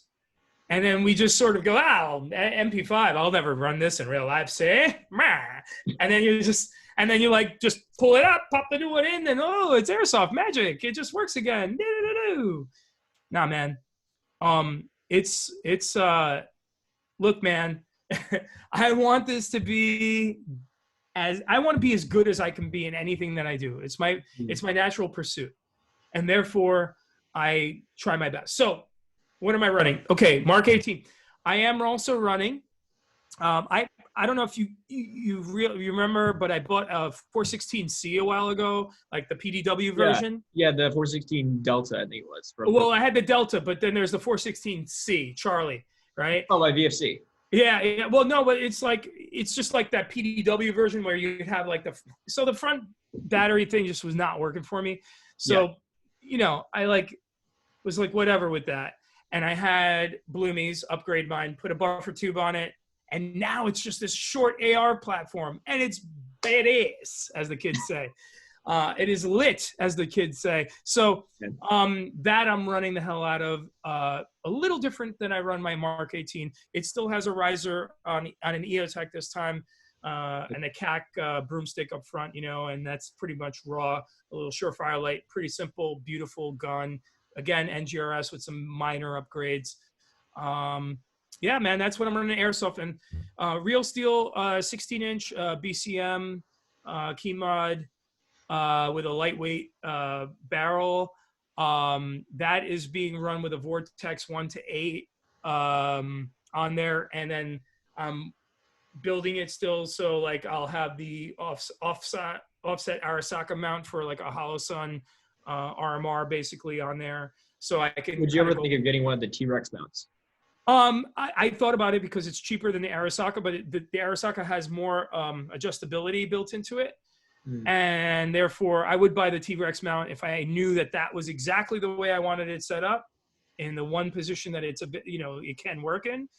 But the Arasaka is a little more expensive, but it has more adjustability, and I am one for total adjustability. I like total, like Lego. I want everything to be able to move around so I can try all these different things and find out what works best for me. Gotcha. So that's my 16 with the 1-8 on it. My Mark 18, which is exactly like my toy gun. Pistol-wise, I'm running a Glock 19 on the field. Airsoft-wise, the TM stock. Don't touch it. Don't bother. I do have a high Kappa, but that's just for special occasions. I have a bunch of pistols. TM stock Glock 19. Don't touch it. It's beautiful. If you pull your pistol, it's there you go. Yeah. That's the thing. This thing absolutely sucks, but its trigger I adore. It works. No. I have one of those too. That's so Jackmaster? Yeah. No, I have. Well, what is that? Is that that's not a Umarex one, is it? It's like one of the. It's not even like it's like an ASG thing, and that's. I don't know. I mean, here's the thing. This is all crappy pop metal. So right. Legit, like, here, actually, I'll show you again. See that hammer? Yeah. Oh God. Yeah. Yeah. I was just shooting, and then it went. Whoop. I'm like. Well, look, man. And this is my second one of these I've had. Well, listen. I'll tell you what. The TM really did do some upgrades with their G19 that is not available on their G17s. And what that is that the actual hammer spring strength is hard enough to smash the knocker and like really like be consistent, because light primer strikes, quote unquote, that's the only way to term it for the airsoft version. Light primer strikes are very common with TM Glocks. So not the most reliable platform, but the G19 is highly reliable. I love it. And you can run up to 2/8 in it, consistent, and they run real long, real flat, TM style, beautiful, beautiful gun. Great. Guess what though? I use my gun about never. So it doesn't even matter. Like I gas it and I load it at every op, and look, man, I'm climbing a ladder onto a roof. Okay, cool. Or dang, I just ran out of 120 rounds in my mid cap. Let me go to my pistol because I don't have enough time to reload this gun because there's a guy right there. Ah! And we call it our OS gun. None of us care about our pistol. We all think they're whack. Personally, and all of us. Actually, in real steel, sure. We really work hard on our pistol skills because it's dang hard. It's dang hard to shoot a pistol well. But the airsoft, it's like, come on, man. I have a 10-inch rifle. I'm as safe as a kitten right here. I'm golden. Like this has power, strength, range, and many, many rounds. here is a very unreliable, leaky, underpowered XYZ like sidearm. Yes, I see the value of using it in training, and then we will train with them. But when I train with my pistol, it's really on the range. And I have a flat range set up here, but I have just been given access to a private range where I can do whatever I want. Now, after this is all over, I'll be running around on that range left and right, up, down, and center. And I just have to have someone film me because I'm usually the guy filming. But with the real steel, you know, I will be able to do that now with my pistols. So that's great. But yeah, like our philosophy towards pistols on TFN is pistols are your backup, backup, backup, backup, backup. If you have to go to your pistol, you really messed up. And we try not to use them as much as possible. Have them just in case. Like I said, ladder work, really good for that. I've used my pistol twice in airsoft in an actual real situation. One was when my GHK gas blowback rifle went dry. Oh, yeah, I remember when you were using that at one point. That was a while ago. I loved the feel of it. It was great, but bro, come on. Those mags were heavy mags and 40 rounds a piece. Like, yeah. I mean, you want to carry 8 of those on you, 8 times 40s, 320 rounds. Yeah. So it's like having a good 3 mags on you total.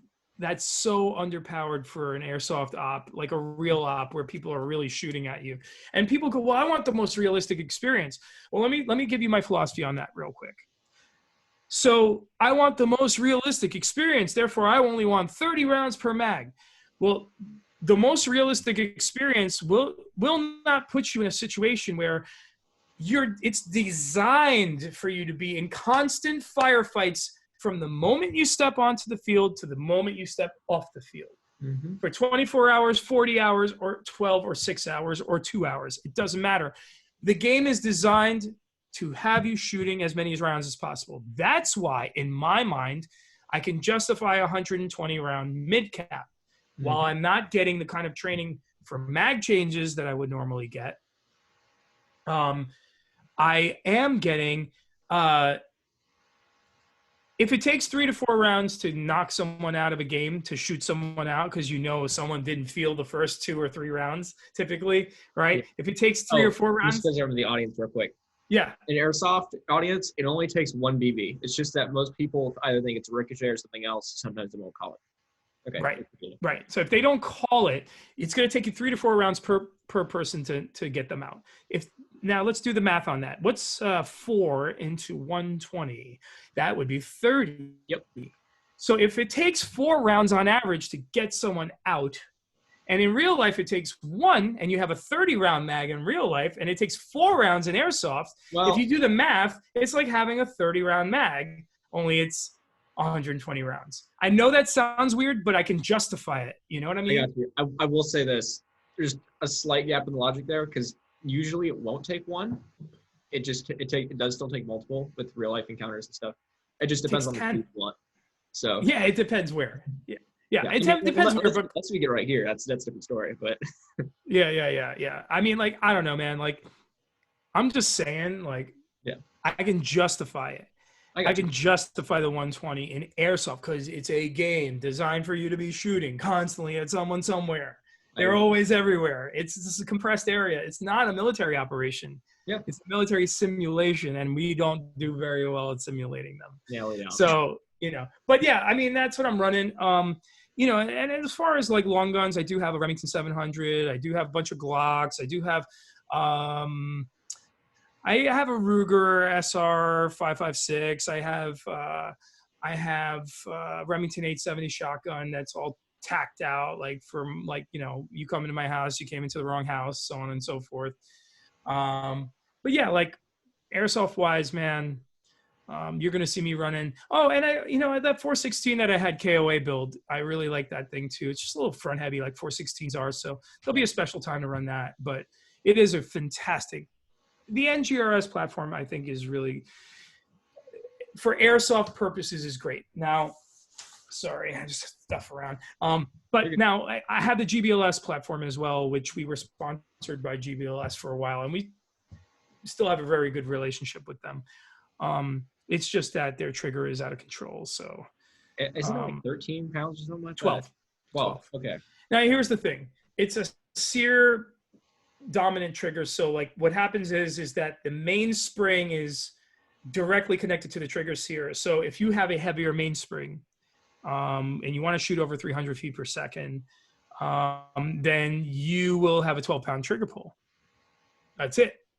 And now for New York State police who shoot 12-pound triggers, all cops in New York have to have 12-pound triggers on their ARs, on their Glocks, on their SIGs, on anything. Yeah. Their rule is that you need to have a 12-pound trigger because they want to have as many inaccurate shots flying into the crowded city as possible. They think that for some reason the heavier trigger is going to make them more judicial in how they fire the gun. So moving beyond that, they like that. They like the 12-pound trigger. I don't find it useful. It actually, your hand wears out. Yeah. If you know what I mean. Like shooting. Oh, I totally get that. Yeah. At an airsoft event, you're shooting thousands of rounds. Yeah. Airsoft, in a weekend, you could be shooting 5,000 rounds. People don't realize that. And that's the thing about airsoft, the repetition. You get into these positions where you're constantly in these positions, prone, standing, barricaded, all these different various positions, and you're shooting thousands and thousands and thousands and thousands and thousands of rounds, way more than any real steel shooter does. So with that, that's the value, man. That's the freaking value. So yeah. Anyway, that's all the stuff that I'm shooting. I'm just hyped for the new EPM magazines that are coming out. The 254 rounds or whatever it is, something like that. Game changer. Man. The guy from who made I'll never reload again. Yeah, my homie who made the original Odin made those mags, and they're designed flawlessly, and they feed really well. And you can now go out with 3 mags on your carrier, like Rob O'Neill did when he shot Bin Laden in the face, and be like, fine. You know what I mean? You're good. You know what I mean? I still just run. Well, actually, this one I actually use for last mags, because that I use as an indicator. But for everything else, I keep the bullets out. Sure. But it's just I've been running with only 3 mags for years, but now I'll actually have enough to where nice. Yeah, you don't have to worry about it. I run 1 on the gun, 3 on the rig or plate carrier, and then I run 1 on the belt. Well, they'll have to make them for me for the NGRS, because I don't have any AEGs at the moment. Although, all right, this I will tell your audience. Okay. Oh. All right, audience, you're getting it right from me right now. I've been eyeballing a classic Army XM177, which is that's one of the old Vietnam rifles, right? Dude, I've been doing that too. Oh my God, do I want to build a Colt 723 Black Hawk Down, quote unquote, rifle? Same. It's out of that. My God, the rifle from Blood Diamond.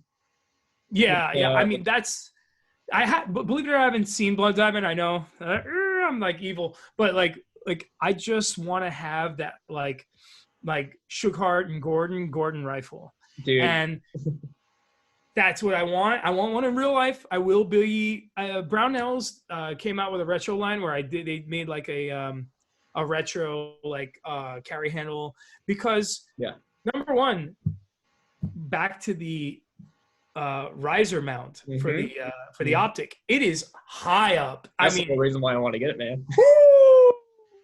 I'm gonna send that thing to Bloomies. I want to find one, and I want to. I can't build it right now because I'm in the middle of a build right now that's costing me some dough. But the next build is 100% an XM177, and I want to put what they did for the real ones that the Tier 1 Delta boys did was they put a 30 caliber suppressor on theirs. Right. And it was it was the 12.5. So it's super reliable, right?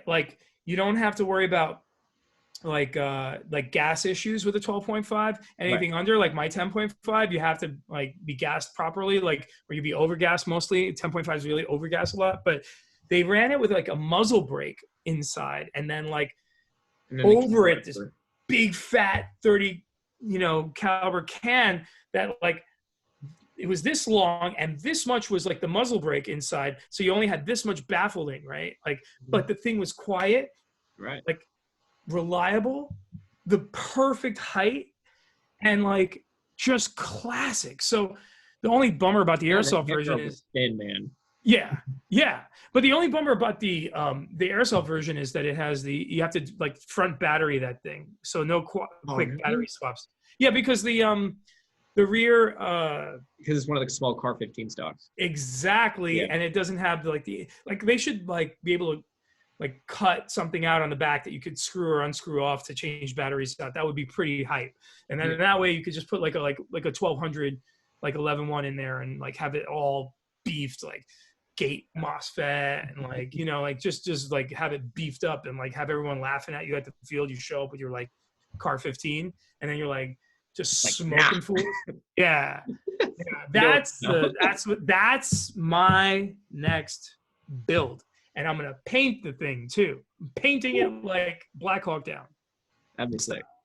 Like just raw stripes like this, like not caring, Yeah. That's the next gun I'm buying. Like, well, the next that'll be the only AEG I build. Yes, that's it.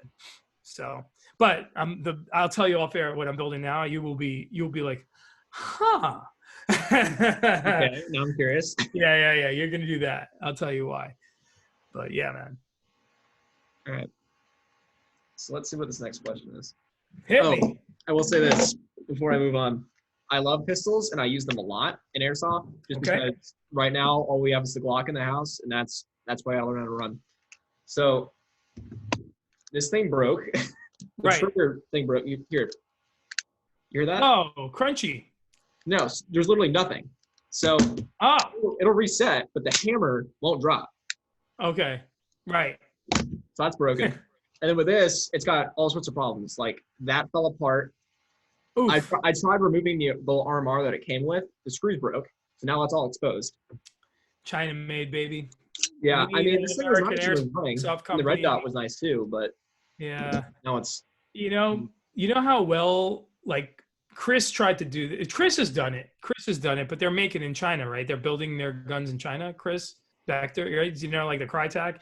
Yeah. But it would be really great if we could have like what the North American PTW tried to do, just on not like a crappy, unreliable platform by a company that like decided that they were going to implode. They were like, hey, you know what? Let's just totally crap the bed. We're Z-Shot. Let's like totally ruin everything. And they completely crap the bed. And I'm not going to get into the behind the scenes details. You can ask some of the former Z-Shot employees about that. But like, I feel so bad for Paul from GMR, Ronan. I was excited for that to come out. I was legitimately thinking about it. But well, listen, if Paul builds it for you, I will tell you right now, you will have an amazing rifle. Paul is a freaking wizard. But what Z-Shot did ultimately was very sad and upsetting. And that was the one hope I had for having an indestructible, do-it-all airsoft rifle. And it's sailed. That ship has sailed. I used to have dreams that I might build my own rifle one day, but I'm like, I don't even want to get into it now. What are you going to do? I will say this: the easiest way to do something like that is find a rifle that's already solid and then just put your brand on it. Right. Like Sage Dynamics. I think you put them in the X group chat a while ago. Yeah, I mean, I was thinking about doing. I've been watching him since well before you put him on, but it's like, yes, someone else knows about him. Yeah, for sure. But that's what he does with agency. Whenever he puts his guts out. Yeah. I mean, I don't know, man. I don't know what's right or wrong anymore, but I want to start. Oddly enough, I want to start steering clear from the gear aspect of it and move more towards the training aspect of it. Because at the end of the day, you can get work done with an AEG, you can get work done with a PTW platform, you can get work done with an NGRS platform. It's just up to you how much you're willing to put in. I mean, my buddy, I told you about him, his former military, a Marine medic, which means you're a Navy medic and then you move to the Marine Corps to be their medic. And he puts in work with his gifted Crytac. Every time we train, he puts in work. The guy then translates that over to his rifles. And it's an amazing thing to watch. You know, he uses Mag brand, Stanag mags, nothing crazy, just like everything feeds nice and it's just fine. You know, he doesn't need all the stuff that we think we need. And all the guys listening right now, you really don't need much. You really don't need much. You just need your gear to function well, be reliable. That means try not to mess with it. Buy a Crytac out of the box and you're good. I mean, I'm tired of like talking about gear that is just going to break on you. You know, you go for it. Go for it, man. He's going to grab something that broke on him. I have a feeling. What was that? Here it comes. You're going to grab something that broke on you. So, no, it did. But the thing is that this thing worked. So this is a G&G. Like, it was one of the Raiders. It was one of the old Raiders. I had this thing running for me for over 6 years straight. No maintenance. Yeah. So, yeah. G&G makes some. They are your AK. M4. Dude, I can't. I'm not good. No, that gun doesn't exist. I'm going to burn it. And I just don't want to ruin. You know what it is? I don't want to ruin my this thing you bought. This charcoal. You know what I mean? Like I don't want to ruin like the Weber grill for burning. Like I was gonna burn it on camera, like because that's what I thought about it. Did I crap on G&G for that? Yes, you did. Oh, I was like just calling them out on the internet and like. And then when you go to SHOT Show, you're at the G&G booth, and it's like, you know, Pete at the G&G booth, like you know that like meme, like you know that meme, like the little bear, like that little bear on the bottom of the thing, you know, you're like, yeah, that's me. Like you know, I don't know, man, whatever, you know, like I've had my issues with stuff in the industry because the industry doesn't care about us. They want to make money off of us. And there are some companies that do it right. And I will say PTS, that's the one company that I work with right now. And I rep them at SHOT this year. I really believe in their product. I think they make some of the best stuff in airsoft. And they have all the coolest licenses, Unity, you know, all that stuff, the mall that they're coming out with and everything. That's cool. I want to try that. It's awesome, man. You know, and they tell me that it'll be as powerful as the GMPD ball, which is really powerful, actually. Yeah. If you've ever looked through a NOD and seen a high power PEC and seen a GMPD ball, they're similar, very close. Really? Yeah, a high power military grade PEC and a GMPD ball, they're very close. So that is the only usable IR on the airsoft scene right now. But there are people who are trying to get in on that PEC game, like FMA, but they failed. Can't adjust that's another thing I want to burn. There's just a lot of stuff that I have that I want to burn, and it makes me angry because I spend all my money on this. I don't care about anything else. I don't care about new clothes and crap. You know, I like cars. Actually, wait. Go ahead. But I don't I spend my money on that. That's it. You know. I got you. No, I was just about to ask if you remember what's the one that the Heresy group uses, because I remember they use mainly airsoft ones for their. Which one? Say again. Richie and everybody from the Heresy group.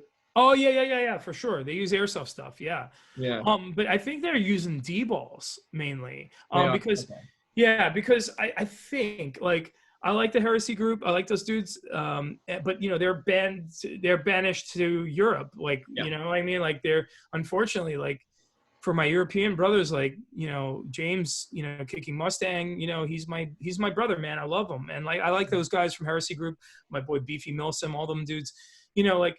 They're just, unfortunately, they're stuck in a socialist system that frowns upon guns. Mm-hmm. And when you can't have, you know, you just can't have that stuff. You're forced to use certain things. So the D-ball is the only one that'll work.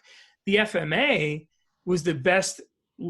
It had the most amazing, it was equal to a high power mil-spec laser. It was incredible. When I looked through the NOD, I was like, this is unbelievable. And I want to have to use my real NOD. Unbelievable. And I was like, all right, let's sight it in. Nothing. Nope. It's just, I keep, and it moved from here to here. It almost just made it worse.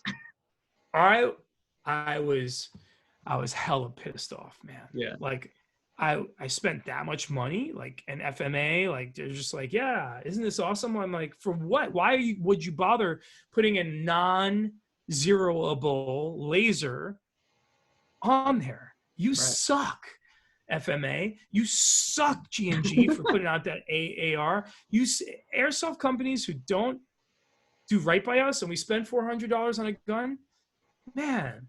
Yeah. Like, you should be ashamed of yourselves. You're gross, and like, I don't want any part of you. You know, that's why you don't see me out there. Like, I'll rep GBLS because at least they may have a 12-pound trigger, which I've told my audience about. I would never, ever poop on my audience. You guys are the ones that like follow me, right? I have to respect that. Mm-hmm. I'm not out here getting a free gun and telling you about it. I got into it with GBLS because they make a great product. Right. Problem is it's 12-pound trigger, and I found that just didn't work for me. Okay, you know, fair is fair. The PTS, fine. I was actually in talks with Z-Shot. I was actually in talks with them about potentially working with them, and they went to hell. And I'm glad I didn't get in it with them. I'm glad I didn't get a free anything from them, because I don't want to rep stuff that I don't believe in. Never. I never will. That is my promise to my audience. I will never tell you about something that, I mean, I get hyped on a lot of things, and then I kind of like change my mind about them later on or whatever. That's normal. Yeah. But, you know, like, I just don't want to rep a company for what? For a free gun? That's $300. I'm a grown ass man. I can go take myself to the store and buy it. Mm-hmm. $300 is not worth selling my soul for. I won't do it. I agree. Hit me. What else you got? All right. So because of the current climate, is there anything that you always have either on you or in your car? Tourniquet. Tourniquet and a blade. Always. That's the minimum. Like, you could, with a blade, you can cut your shirt and then stuff a wound if you had to, if it was like a gut wound that you had to stuff. Tourniquet, obviously, for tourniquet reasons. But in my vehicle, for sure, what I'll do is I'll take kind of like one of those fat rubber bands, like that you might put around the back of your stock or something, like, you know, to keep it from clicking around or whatever, or like attach a tourniquet to your stock. Some guys do that. I'll take a fat rubber band, put it around the visor in my vehicle, right above me, and the one in the passenger seat. It's got a Cat TQ in there with a Sharpie. Don't forget, if you're applying a tourniquet, there's a little stamp on the Cat TQ from NAR that says time. And why is that?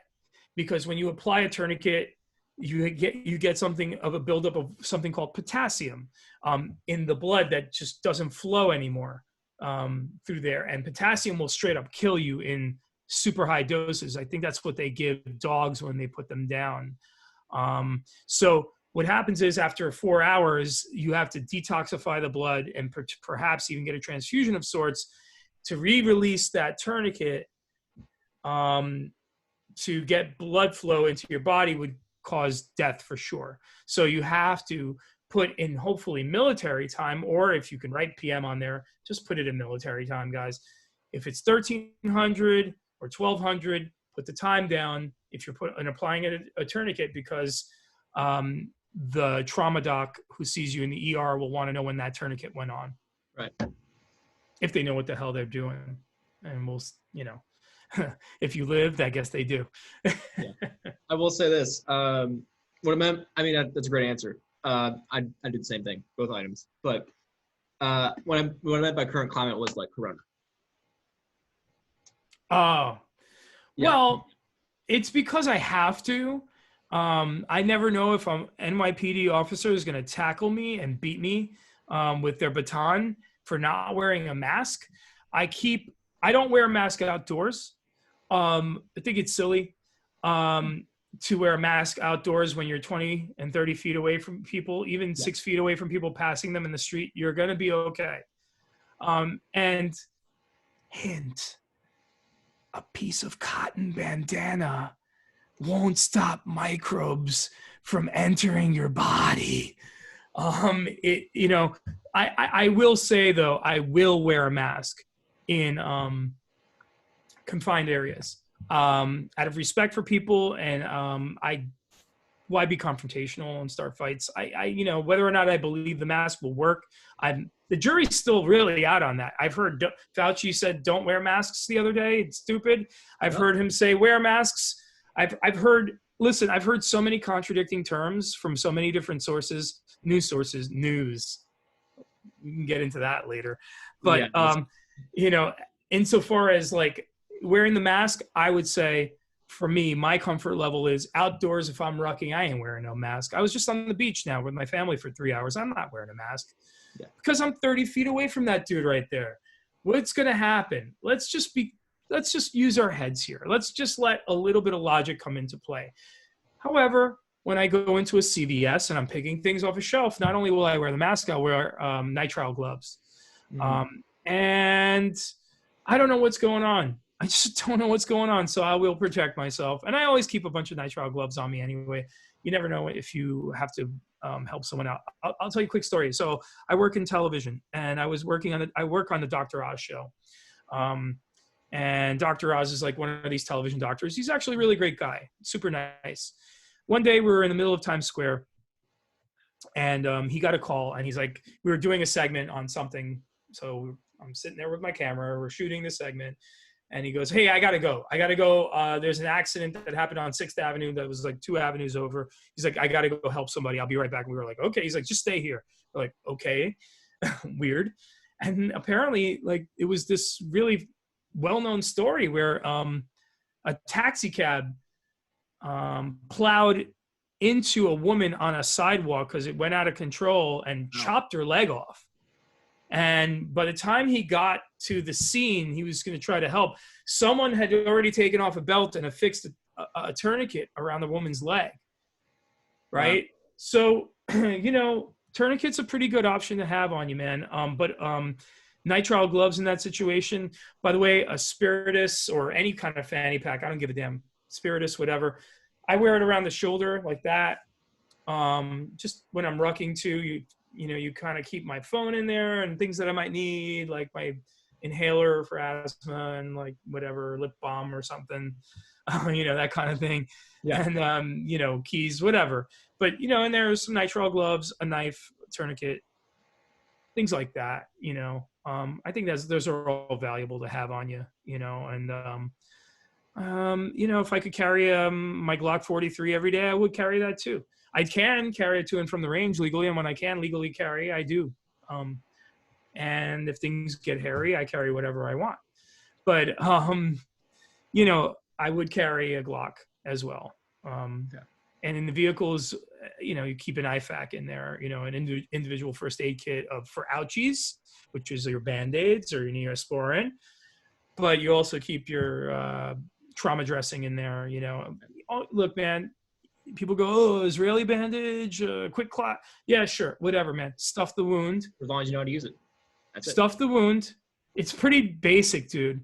Like, stuff the wound, and then, like, put some elastic gauze around it and, like, keep the wound stuffed. I was once doing an event at the Green Beret Foundation dinner, and I was talking to some Green Berets. I love that organization. Those people are amazing. I just had a Green Beret on my podcast. That's a great podcast. And, oh, thanks, man.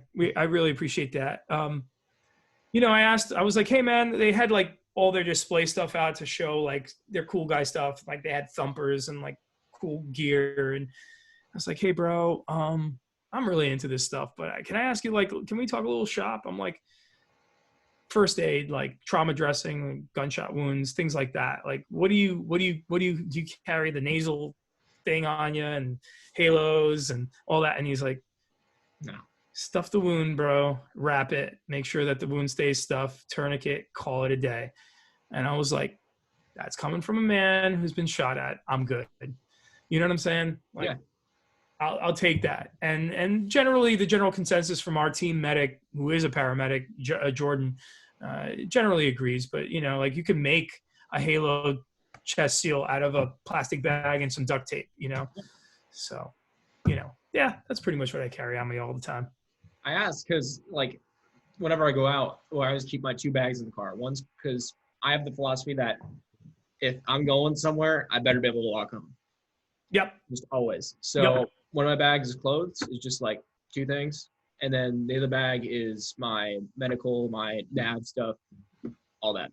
For sure. I mean, listen, to keep it real, I have the go bag in my truck, and my that's my get home bag, and that's literally a Haley flat pack, the bigger one, whatever they call that one. The plus. The plus. And it's a flat pack plus, and in there is my like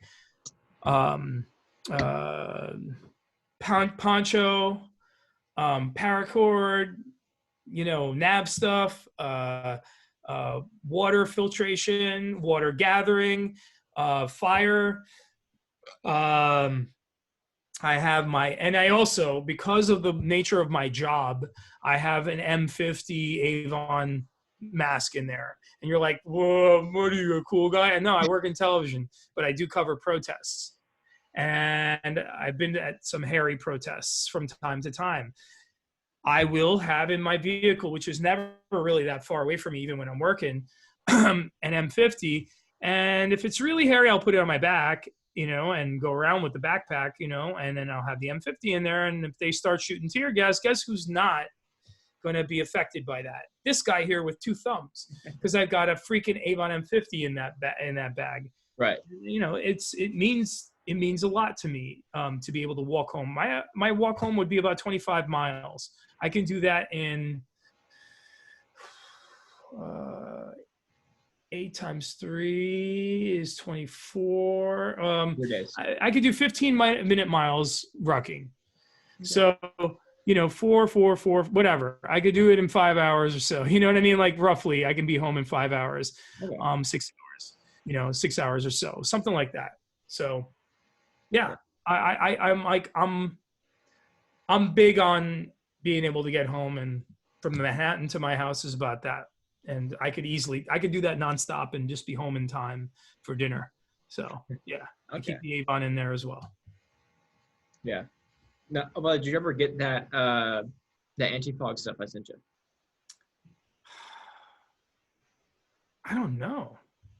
You sent me anti-fog stuff? Well, I didn't send it to you, but I sent you a link for some stuff that was working. Wait, oh yeah. I remember the link. No, I didn't. What generally works for me is Fog Tech. Do you know that stuff? I don't think I do. Well, the name sounds familiar a little bit. They make it in 2 versions, the drops and the wipes. Guys like the wipes. I don't, because the wipes will eat the lining off of like your Oakley M frames. Like, you know what I mean? So what I'll do is have like something soft, like a microfiber cloth, and then just soak the tip of my finger with the cloth and then go on the inside. And that just has generally worked for me, even with the M50 and everything. So thank you for that. But yeah, I'm Fog Tech all the way. It generally works. No fog. Defog is foolproof. You have to reapply, and sometimes, you know, now and again, but that works. There's another one called Cat Crap. I'm not, you know, it's all right. It works okay. It's a little goofy. You have to it's like kind of like chapstick that you have to wipe off and everything. So it's a little messier, but the Fog Tech tends to really work well. So I'll stick with that. Yeah. You sent me that image. That was so funny. I did. Of you in the grocery store. For all of you who don't know, I walked into a Walmart and a Whole Foods wearing this. Mm-hmm. But the reason why I love this thing so much, actually, here, I'll just pop it off. But there is a rubber lining under it. Okay. And here's the thing that protects your eyes. So I gotcha. That's why I use the spares off all the time, because this thing won't fog. Gotcha. That is cool. Yeah, man. I mean, it's old tech, but it's good. Whatever works, man. I got that M50, dude. I think Ronan has one of these. I've seen it on his. Yeah. I have seen that. And I'll tell you, the reason I got the M50 is based on just like everyone's advice in X group. But also, like, I've been building, like, I had felt for the last 6 months or more, like, I felt this energy building, like, like with the protests and the armed protests now and everything. And I was like, you know what? I need to have like my end of days rig, and I need certain things in it. And a pro mask is very important. And an M50 is standard. And I got mine for all in with filters and replacement filters for $220. Oh, it's pretty good. Yeah. And that was from a surplus place, and near Fort Bragg, and they have an online site, and you will not find an M50 used for less than $400 or $600 nowadays. So, I got in. Skyrocketed, but dude, I bought that M50 not long ago, and then literally, like, the Rona hit like 2 months after. So. Yeah. I am.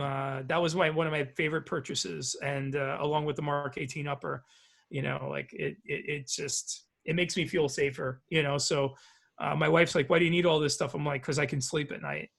So there it is. Yeah, no, I was fortunate to get this and a whole bunch of other things free from a Air Force buddy as a child who used to live in my parents' work neighborhood. Just because we have a house in DC that we use for work. That'll stop CS, right? And tear gas, and all that stuff. Yeah. So then you're good, and then the one side is off, and that's your shooting side, and that's great. If you look, man, it's never going to go that far. I'm more of like getting out of the situation because I have something that you don't. Children slow you down in a war, if you didn't know. So mainly I'm just trying to get them to safety, but I even told my wife this, if it really came down to defending my country against all enemies, foreign and domestic, there would maybe be a time that I would walk away from them, and when they're safe, and just say, this has to be done. Yeah. And in those instances, I guess it's good to have a thing. But I don't see it coming, but I didn't see Rona coming either. Same. And she hit hard. I really didn't see her coming. And you know what's crazy, man? I was in a booth at SHOT Show in January, at the end of January, with people from freaking Hong Kong in the booth with me. Sick people. Really? Sick. And everyone's handling guns the whole time, touching everything. And now the thought of going, I was like, what's going to happen to SHOT Show next year? I'm terrified. And it's not even near the time. I mean, I want to go because guns, but then at the same time, I'm like, I don't know if I want to go because it's really worth it. I'm going to really have to make a decision. I was going to go there as my own thing. And then now I'm like, I don't know. I don't know what I'm going to do yet. So we'll see if I go or not. But yeah, I for sure, I was there in a booth with sick Asian people, like not sick in the head. I'm talking about they were not feeling well. And they were coming from Hong Kong in the middle of all this, their Rona madness. Right. And I could have easily gotten it. Who knows? I wasn't feeling very well that time either. Who knows if I already had it? I don't know. I mean, I didn't have any of the Rona symptoms, so whatever, but oof. All right. Yeah, man. So what are some pieces of advice that you'd like to give the audience? About? Just life advice, man. Ooh, okay, man. Okay. Two pieces that I tell all my new guys at work. First thing is I say, if you're early, you're on time. If you're on time, you're late. And if you're late, you're effing fired. Never forget that. It shows disrespect to be late. And sometimes the job happens for us in my world. The job happens in the first 15 to 20 minutes to the first hour. Right. So if you weren't there, you weren't there.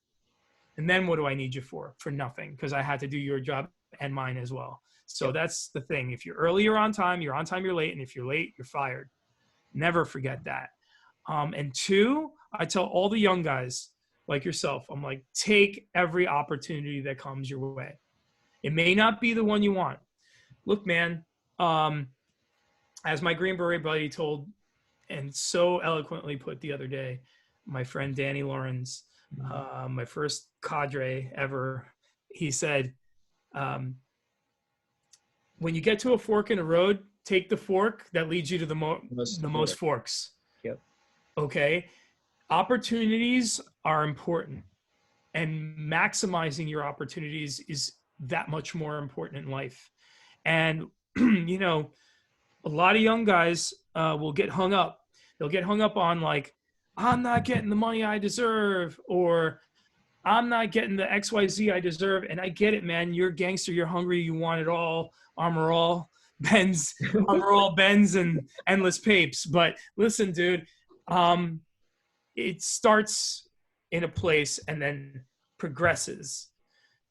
Like, if I didn't take the opportunities that were literally handed to me, because I was looking for a job and someone goes, hey man, I can get you a job in production. I'm like, oh, what do you produce? I don't get it. Like, oh no, TV production.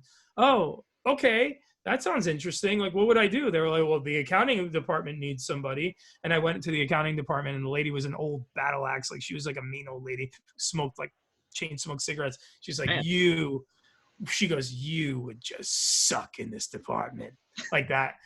And I go, oh, thank you. And she's like, but they would love you in production down the hall. I'm setting you up with the head of production right now. They would need you there. And then boom, then my career started when I was 19 years old, and I was just on a wing and a prayer, took a job interview, man. Wow. That's it. And then 26 years later, here I am. So the point I'm trying to tell you is, take the opportunities that come your way. You may not feel like an opportunity at the time, but it really is. Even if it's, look, you have no job experience and someone wants you to work at their Starbucks. Do it, man. Do you have anything else going on that's precluding you from working at Starbucks? Well, yeah, I have my 3 o'clock Call of Duty session followed by my nachos at 5. But you don't have anything going on. I'm sorry. Oh, right. Well, you know, if I work at Starbucks, that ain't the kind of money that no, man, but it's experience. And if you show up on time and you're open-minded and you're willing to, dude, just work to the max extent that you can work and suck the life out of every opportunity like you're sucking a meat off of a bone, and just get it all in you. And I guarantee your life will be better and more enriched. Take opportunities. I tell all the young guys, take them, take them, take them. You may not want to be a sound guy. I never wanted to be a sound guy. I wanted to be a camera guy. But I started off my career as a sound guy, and I actually got to like it. But man, does it play. Like, I have all these sound skills. Now, you can't see it, but I have all this equipment sitting around me. Like, I have a soundboard. I have like this mic right over here that I can move in and do all this stuff with. All because I took the opportunity to be a sound guy before I became a camera guy. Right. And, you know, it's like I built my way up into it. Look, man, I'm a dirty kid from Queens, no matter what anyone says. I'm not going to be given too many opportunities in life. I have to kick down the door if I want to take the opportunities from life. It's it. No one's trying to give an immigrant son some love. Trust me on this one, but I don't care. I don't care. Did it stop me? No. No one in my family ever worked in television or has been around the people that I've been around and traveled the world like for work like I have. They, you know, my dad came here, first started working at a deli, and now he works in the food services industry as a, you know, in a shirt and tie capacity. And it's great. Like, he's, you know, an executive, and it's wonderful. But like, we work, man, we work. Yeah. We work because we don't have any other choice. We don't work, we don't eat. And too many people are spoiled, man. Their parents coddle the hell out of them. You know, and like, I told my kids, they're 7, they're about to turn 8. I have twin boys. And I told them, you know, be prepared, because at 10, I expect you to have your first business up and running. And they looked at each other like, and I was like, yeah, you want freedom in life? Start your own business, kid. That's what I told them. I was like, you want freedom? I mean, you're always working for somebody, you're working for your clients, but like, you want to work for someone and be a slave, or you want to work for yourself and enslave yourself to your own gig? At least it's yours. You own it. So, you know, I'm telling you right now, man, take opportunities, always be on time, and work till your fingers can't move anymore. And then you will be successful. I guarantee you. Never quit. That's some great answers, man. I'm loving it. Actually, speaking of, that reminds me, you think of opening up a franchise anytime soon? A franchise of what? My business? No. I'm not asking to open one up. I'm asking you if you're thinking of it because of the podcast with Oh, Danny. it's funny. I'm gonna actually get on a call with Danny this week because I'm shifting gears. So I guess this pertains to the gun community. So I will mention this. So my plan was to have X Gear Supply, my website, take off. And today I got a nice little email from Natalie over at Shopify, who's told me that they will no longer support payments, Shopify payments, meaning like you just have a credit card, you don't have a PayPal, you don't have Apple Pay. Oh, and Apple Pay is removed from my site as well. If you want to buy stuff, because I haven't even launched that section yet, but I've added products to my products list that are gun parts, gun barrels, like Glock barrels. I had Lone Wolf barrels. I had agency arms barrels all ready to go through my supplier. And I haven't launched because of the pandemic. My suppliers can't ship. So I just haven't launched yet. And guess what? Now my payments were taken out from under me. So it's given me second thought. And I'm really deciding whether I want to continue with my business, because I worked so hard to build this up and was about to launch it. And it's all like, I got like, 100 something products on there, all really high level stuff. North American Rescue, EOTech, Glock barrels from Lone Wolf and agency triggers, you name it. I have it on there. I have some cool stuff on there. Of course I can have more, but I'm building, and I was about to launch it, and Shopify just pulled the rug out from under me, man. So, I'm debating what to do. Should I try and find some other method of payment? But then, like, what happens when they decide, because they're pressured by the political establishment to, pull the rug out from under me as well, and then I might making money and my family's dependent on that money. Like, then what? Right? This is the world we live in, where gun owners and gun enthusiasts and Second Amendment advocates are maligned in our world. And I am a victim of it now. I may not be able to start that business because of it, or I could just sell stuff that's not gun related, which is not my world, you know? So, I am giving thought to a franchise, and I had a little brief discussion with him recently, and I'm going to probably have a full-blown discussion with him this week, because my goals are to have a business that's online, is hands-off. My time is not needed in the field. It's fine if I have to deal with it from here, like my control station, my computer, but not in the field. So that way I can do it anywhere in the world at any given time. So if I can have that happen, then I can move to Florida. I can do all these things. And if I build a business that they're just going to sweep out from under me, then what's the point to begin with? Is it worth the fight at this phase of my life when so much is riding on it? My home, my mortgage, my family. It may not be worth the fight. So I'm making that decision.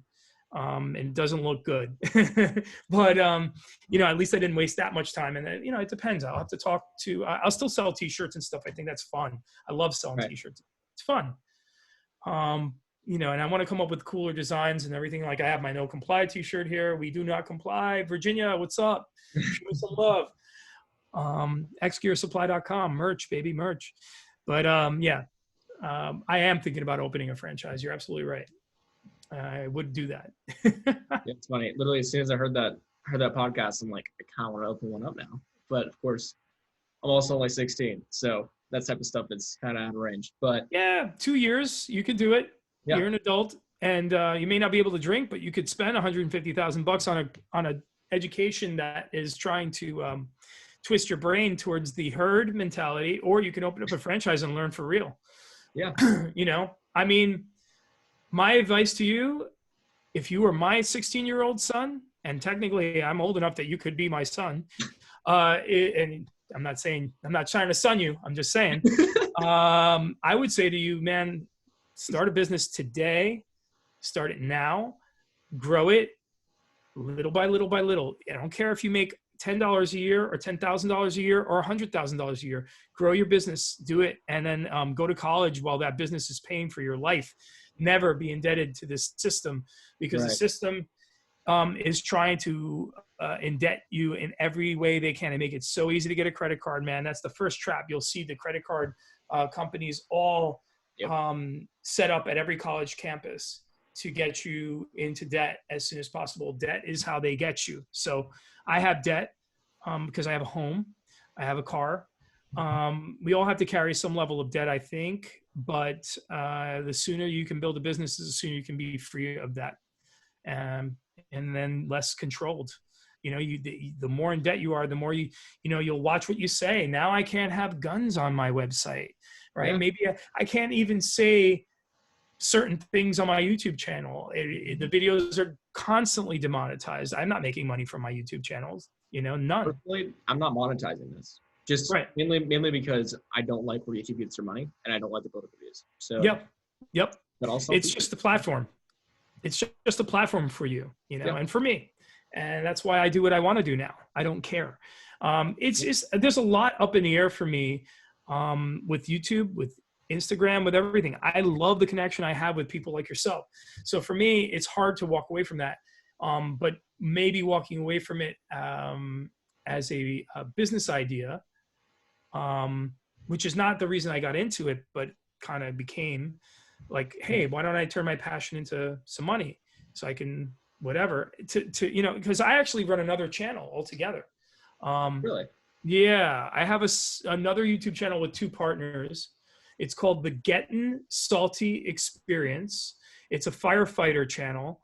I work with two former FDNY Special Operations Unit firefighters, and it's we have podcasts. What was the name again? And it's I'm searching this up right now. Gettin' Gettin Salty Experience on YouTube.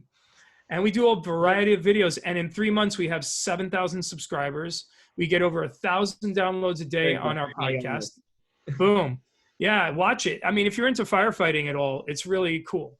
And it's very successful. We're building a brand of coffee. We're building a brand of whiskey. We're building a brand of T-shirts and all kinds of stuff. They have a T-shirt company already, but now we're making T-shirts related to the podcast, and then I'm going to be earning money from it. So that's my new venture, really. I like to have 3 things cooking at once, all the time. That's another piece of advice. Never have one revenue stream.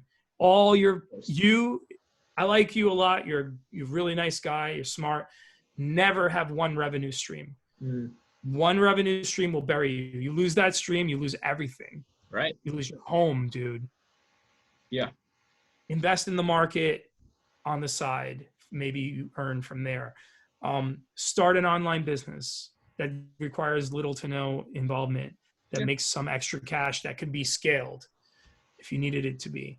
Have your own business. Have 2 businesses if you can hold on to it. 3. One's earning. One is earning, but not as much. And one's on the back burner about to earn. Always roll them out. Right. I will ask you this. Have you heard about the knowledge sharing industry? Knowledge sharing industry. You mean like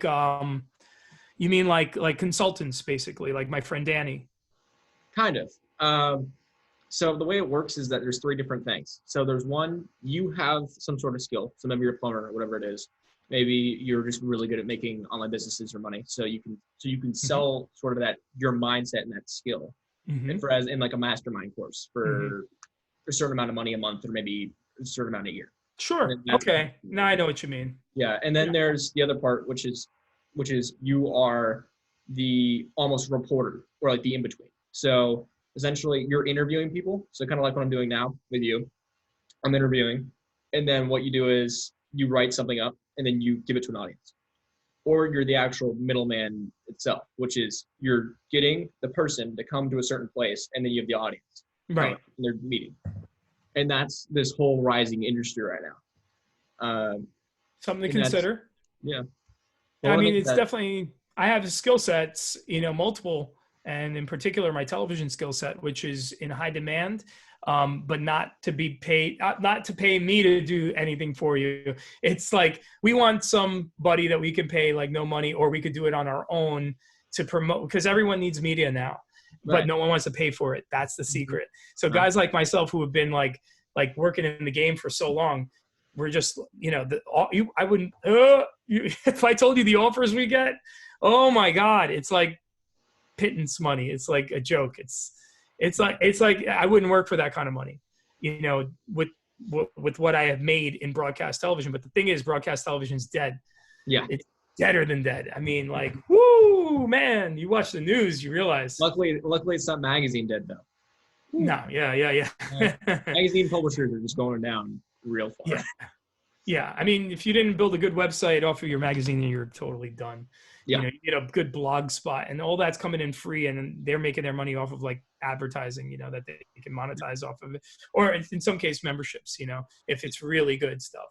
Like, you know, if SoftRep didn't totally screw up in their lives, they would actually have a pretty good base of people who would pay for their stuff. But if they didn't, like, you know, show footage of Green Berets being murdered in Nigeria, you know, and that's why everyone's like, you know, to hell with SoftRep. And I'm like, I'm kind of on that page as well. Like when I see a SoftRep article come up, I'm like, nah, I don't want to look at it. You know, they're making money off of people dying like that. So I was just not cool.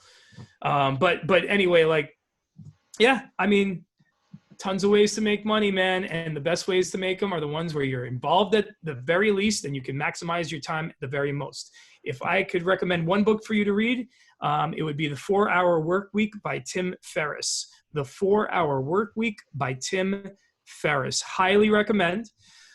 It will change your perspective on the paradigm that you're used to right now, which is I go to work at 9 a.m., I leave at 5, I collect a paycheck. My boss is nice enough to give me healthcare. Throw all that out the window. It tells some amazing stories, and I think it will change your mind about what work really is and why you're working. It's about living the millionaire lifestyle without having to make $1 million a year. Wow. Yeah, it's about lifestyle more than it is about income. I think a lot of us have graded ourselves for years on income. Right. Like, you know, I make, I'm a 6-figure guy. I make $200,000 a year. Don't you know? Well, yeah. But you're trapped. When I was making like, when my industry was booming and I was making like that kind of money, like sick kind of money, 6-7 day a week experience for me. I was never home. Brutally working 12s, 15s, 18s. Longest day I worked was 32 straight. So worth it? Yes and no. That's what you're looking for, right? Yeah, yes and no. I don't care about just driving around in my cool truck once in a while and going on a nice vacation once a year. I don't care about that. I would rather have my whole entire life be worth something than these little snippets. Right. And clips that people put up, like, this is when we went to Costa Rica. This is the time we bought the new Mercedes. Oh, you know. Yeah. A man's life. Some people like to train Muay Thai all year long, and that's their heaven. And as long as they've got food and a home and they can train Muay Thai every day, they're living their best life. And you just got to decide what that is for you, and then go for it. I'm still trying to figure it out. Yeah, I think that's just a constant thing, then. Just trying to figure that out. All right. Changes too. Yeah. All the time. All right. So, what is X Group about? You got me. Ming. All right. So look, there's a gap in airsoft where very few people view it the way I do. And there are people, however, who do view it the way that I do. And it's facebook.com/groups/X group community. I put that together for like-minded individuals who look at airsoft as a training tool, as well as a way to have fun, buy the real steel products and kit, and want to trade information on not only how to set up your gear, which is always a fun chat that everyone loves to have. But not only that, but to share tactics and mindset, and go beyond just guns and clearing rooms, and maybe talk about sustainment, camping, like, how to be out in the field and live out in the field and like start fires, hunting. Even if you wanted to talk about that in X Group, you could, although there's not a lot of conversation about that yet. Things like that. And the premise behind the group, though, was I did not want to have another group of flaming, yelling, and selling and buying. Right. There's plenty of that out there if you're looking for it. I don't allow buying and selling, although if you're like, hey man, you know, if you're in a comment somewhere and like someone's like, oh, I really wish I had XYZ. Oh, I have it. If you want to hit me up in the DMs, hit me up. I'm cool with that. Like, that's the community, like linking up, you know? But if you put some post up for sale, I'm going to take it down, because it's not about that. And I learned this from Kicking Mustang, who has the sniper forums. And he doesn't allow sales in there either, because then it just becomes a buy sell marketplace. Right. That's so what's the point of that? Yeah. You know, I'm trading information, which is way more valuable than the buy sell stuff. Right. Information is way more valuable than gear. Gears help, obviously. If you need a gun and don't have it, you're in big trouble. But right. You know what I mean? It's how to use it. You know, I wanted to create a positive environment. I have like the 10 commandments of X Group. When you roll up in there and you have to read all this crap before you become a member, and it's like kind of a repeat of like, don't be a D-bag in this group. And if you are, I'm going to take you right out, because believe me, I read every single thing in there. I'm the one admin, and I read every single post. There's not like an overwhelming amount of posts where I can't read them all, but like if I see something hairy going on, you know, I'll take note of it mentally. It's never gotten out of control because everyone knows the rules in that group. Everyone's like, you know, like there was recently someone busting some chops about Gen 1 nods or whatever a little bit, you know, and that's fine. You know, there'll be a little bit of back and forth. Yeah. You know, we're all men or whatever, you know, we're all adults in the group. It's like not about that. It's like it's more about like just putting a positive community together too, which is unseen. Like, you know, you go to the Spiritist Symptoms, right, which I'm a member of, right? It's like the Spiritist Systems group. They're called the Spiritist Symptoms, and it's just like if you put anything negative in there about Spiritists, so you get flamed. And I'm mean, like, you could be like, man, I wish the LV-119 did this or that. It's not really great in this capacity. You know, everyone just kind of goes nuts. Man, not allowed in my group. Sorry, man. Yeah. So, wow. Sorry. I'm asking you to be a gentleman. You know, like, yeah, be an adult, be cool, like share information. And that's the thing. Like people in that group go like, yo, man, anyone know how to get a Geisley rail onto a 416 NGRS? And people are like, no. And like 2 minutes, someone will help you out if they know, like, and most of the people in the group know that stuff. And it's just, that's the whole premise behind it. It's not a safe space, you know, like it's not like that, but it's like, guys, have some modicum of decency if you come into this group. I don't want it. I don't want the negativity. I'm sorry? It's classier. Yeah, exactly. Yeah. That was the whole point of X Group, man. Just get people on board with having a positive mindset and working from a place of positivity. Like if you ever had an op that's 30 hours, 20 hours, 40 hours, and there's that one guy who's like, man, this sucks. That is a cancer. Yeah, the situation may suck, but that vibration that goes out into the universe, yeah, man, I really wish we were. And then everyone starts going. Once the morning, I haven't been to a single one like an overnight op ever. I mean, I'd like to, but I know that like I play lacrosse. Yeah. So like on our team, like I tell guys over here all the time, I'm like, stop. Plant certain seeds that you don't want planted. Yeah, don't plant that seed, bro. Like work from a place of positivity. You know, like if you work from a place of positivity, then you can accomplish quite a bit, even in your darkest times. Like, and that's what I've been like learning from this whole experience with, you know, quarantine and everything. But as far as like that, X Group is a place of positivity, it's a place of knowledge, a place to share information, share videos, share whatever, you know, like just don't sell stuff and we're gold, you know, you know, and like, don't be a douche. That's it. That's the rules. Yeah. No, I got you, man. All right. So now I got some viewer-led questions. Oh boy. So I put a poll up on my Instagram. I was like, hey, ask questions for our guest. So I modified these a little bit, some of them, but All right, so let's read the first one. By the way, a lot of people who are watching probably don't know a lot about airsoft, but it's why Okay. I'm on, because you'd help explore. Awesome. Awesome, man. All right, so is it difficult to get into airsoft? And I think when I first wrote down this question, he was also talking about prices and stuff. Mm-hmm. So I'm gonna try to answer this one. So basically, it can be if you try to go low budget as possible, because Mm-hmm. then it's gonna break, and then you're gonna want to fix it, and it just gets more expensive.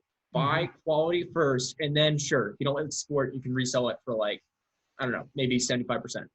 Right. And people will buy that and lead it up, and then you get most of your money recouped. Fully But agree. otherwise, you have a gun that'll last you like 4 to 8 years, like my G&G did.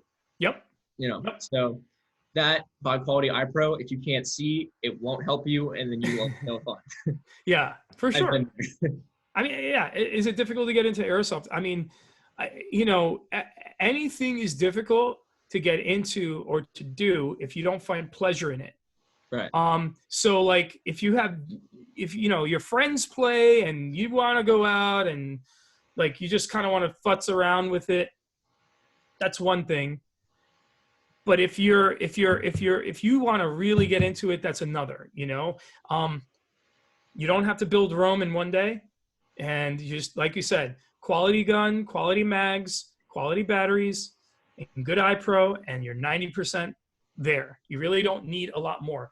I would recommend a quality carrier, something that's Condor gear. I don't know. I mean, there's repro stuff out there right now that's even like better gear quality than that, because based on the way the stuff's set up. I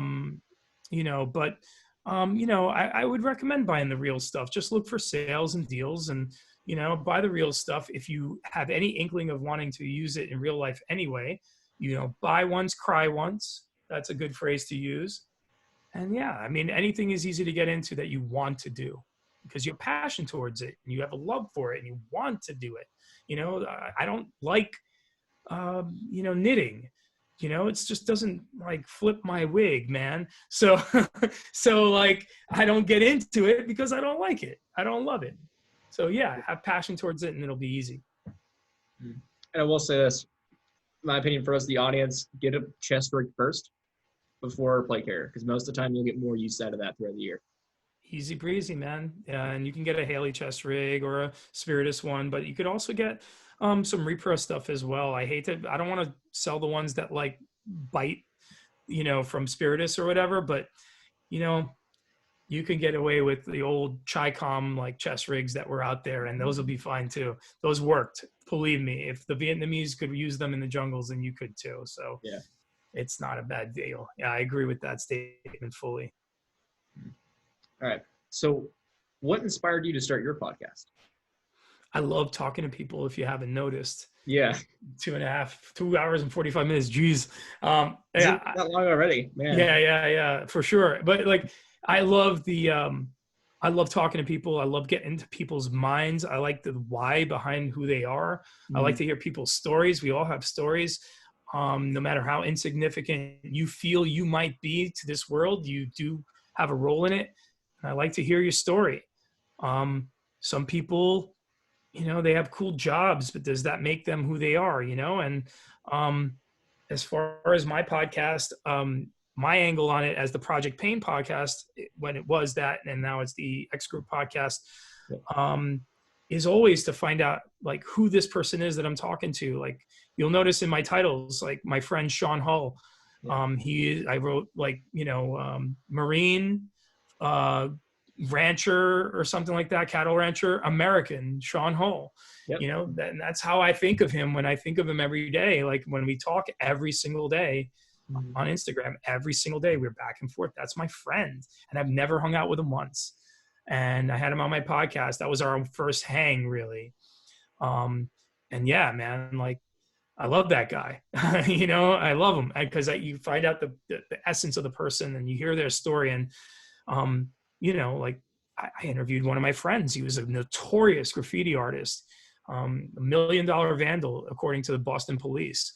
Wow. So, what inspired him to push the limits with the law like that? I mean, some would call him being a criminal. I would say, yes, he was, but he also was an artist too. And that's one of my earlier podcasts, I've interviewed one guy who was like a cybersecurity analyst for the Department of Defense, who is a contractor who has classified rankings, and like talked about Hillary's emails, and talked about how he would be put in jail for doing the same thing she did. Yep. This is not a partisan thing. I'm just telling you what he said, and he's a Democrat. Okay. And I had him on my show. So, I love stories. I love people. And I love talking about them. Yeah, that's the same reason why I'm doing a lot. I'm trying to try to do as much guest speakers as possible, man. Same here. Man. It's a good thing. So how do electric guns differ from gas guns for training purposes? All right. Well, if you're taking a standard AEG, it doesn't have the features that we all love, which is the bolt lock feature, where the bolt will lock back on the final round, and that indicates to you when the gun doesn't go bang anymore, that you are empty and you have to change magazines, and then hit the paddle on the side of if it's an M4 style platform, to release the bolt and then chamber the next round. That is the most basic manual of arms for any real firearm that's out there, and you get to replicate that with your airsoft rifle with a gas gun. With an AEG, which is your airsoft electric gun, you will not get that bolt lock feature, and when you're out of rounds, quite simply, the gun keeps firing, but there's a sound. It sounds different. It sounds like louder, and that's how you have to change your magazines. And since there's no impetus to hit the paddle, even though it's there for cosmetic purposes, right? Even though there's no I still do it, right? Even if I run an AEG, I do it. It's a better trainer. The gas gun is a better trainer, although it has its own set of issues. The reliability, the maintenance, and the lack of round count for gaming purposes. But strictly, for years and years and years, the military and a lot of law enforcement have been using, gas guns. But I'm trying to think of the specific company. We'll get to that later. Gas guns, they've been using them for years and years and years, and they do have their place. Just probably a little pricier to run them as well. So it's something to consider. If you stay true to the manual of arms with an AEG, it can work for you at a fraction of the cost and much more reliability. Okay. I'd say the same exact thing. I will mention this for some of my audience members who may be more into airsoft and know things. So some electric rifles do have that capability. It's just that it doesn't have a physical bolt, unless you're talking about GBLS, but that's a very special case. So very special. That's one of the two guns on the market that will do that. There's that American Airsoft rifle company. Brain Explorer did that, but that was a bad news, bro. Yeah, it's bad scene, Billie Jean. No good. All right. So this is a two-part question. So what is the worst injury that you've sustained while playing? And then what's the worst injury that you've seen while playing?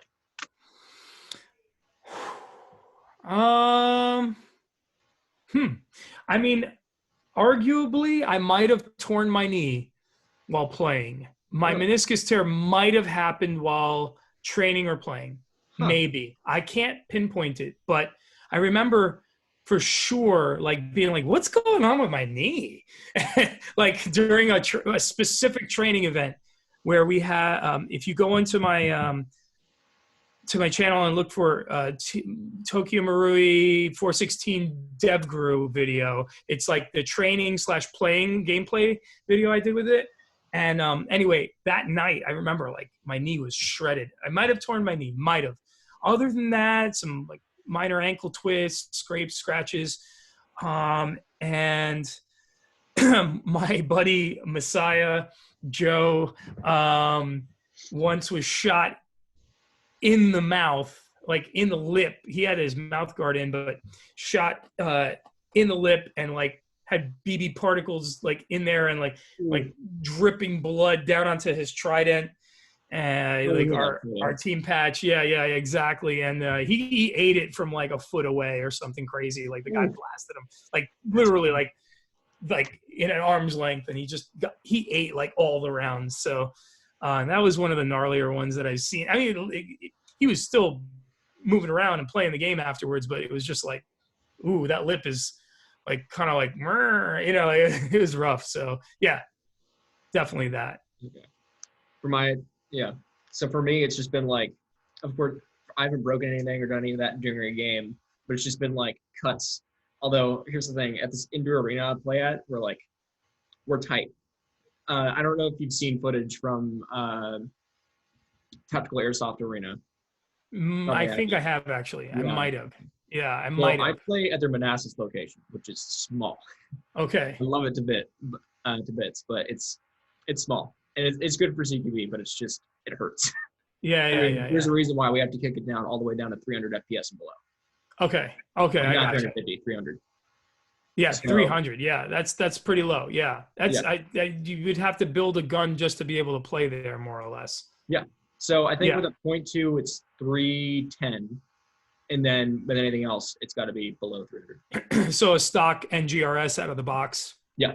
Literally. Yeah. And that's actually the reason I was saying to get in Tokyo Marine. Because one, you know, their reputation. But two, like, it shoots that low and I don't have to do anything to it. So I'm like, okay. Yeah. The only thing is out of the box, the only issue with them, I don't know why they refused, like it's staunch refusal to put a MOSFET in it, because it will lock up on you. It locks up, and that will mess up your whole life, because even with the real firearms, I mean, you have take up and you have a break. So there's the difference. So if you like just pull the take up and don't break the trigger, you're fine. But on that gun, it'll cause a hiccup. On the NGRS, on the airsoft rifle, it'll cause a hiccup, and the hiccup will inevitably cause the gun to lock up. And you know, I've had people like, I thought I wasn't gonna be able to lock it up. I was like, no way. In one of my videos, nope. And I then I got it out there, like more practically. Nah, you know, when you're in the heat of a firefight, you're pulling the trigger. Yeah, things happen. So yeah. Yeah. Okay. Personally, I'm not afraid of that because I'm used to my guns locking up all the time. Then I just flick it back. So yeah, you flick it and flick it back, but whatever. You know what I mean? It's all you really need in a Marui is MOSFET. I think like that's the maximum you probably need. Oh, you know what you can do? A MOSFET and an M110 spring, and you're good. Yeah. You know, and then like you get up to 350 or ish or so with it. But in this case, you just put a MOSFET in it and roll. You know, which is an easy thing. Yeah. So the reason why I was talking about the indoor arena is because, man, you get freaking pelted in there. Oh yeah. And it leaves marks everywhere. Like there's a reason why I only wear my carrier while I'm in there. Right. Right. Yeah. Makes sense, man. Listen, you know, like, yeah, it does sting. You know, it's just how much abuse do you want to endure? You know. I mean, when I'm in our place is Strike Force here. So when they reopen, we're all waiting to go back because it's a new location they're opening, and it's apparently really nice. So when we do go back, I'll just wear the mouth guard, as my British friends call it, the gum shield. Yeah. And then I'll put on my Bala and my iPro, and you know, I'll wear the helmet only if I'm trying to film. You know, that kind of thing. I'll put the Bala on, and yeah, man, you get zapped in the face. You still get zapped in the face through the Bala, no problem. You know, you're going to get beat.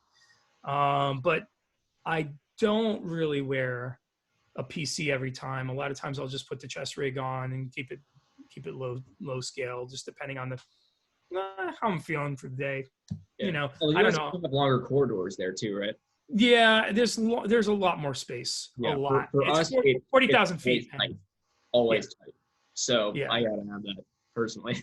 Yeah, for sure, man. Yeah. Totally gotcha. Yeah. And then the worst injury I've seen is probably just the pelting. Oh, I mean, online I've seen some stuff, but in person, just okay. Yeah. No. Yeah, I don't know. I've never seen anyone like get cut open bad.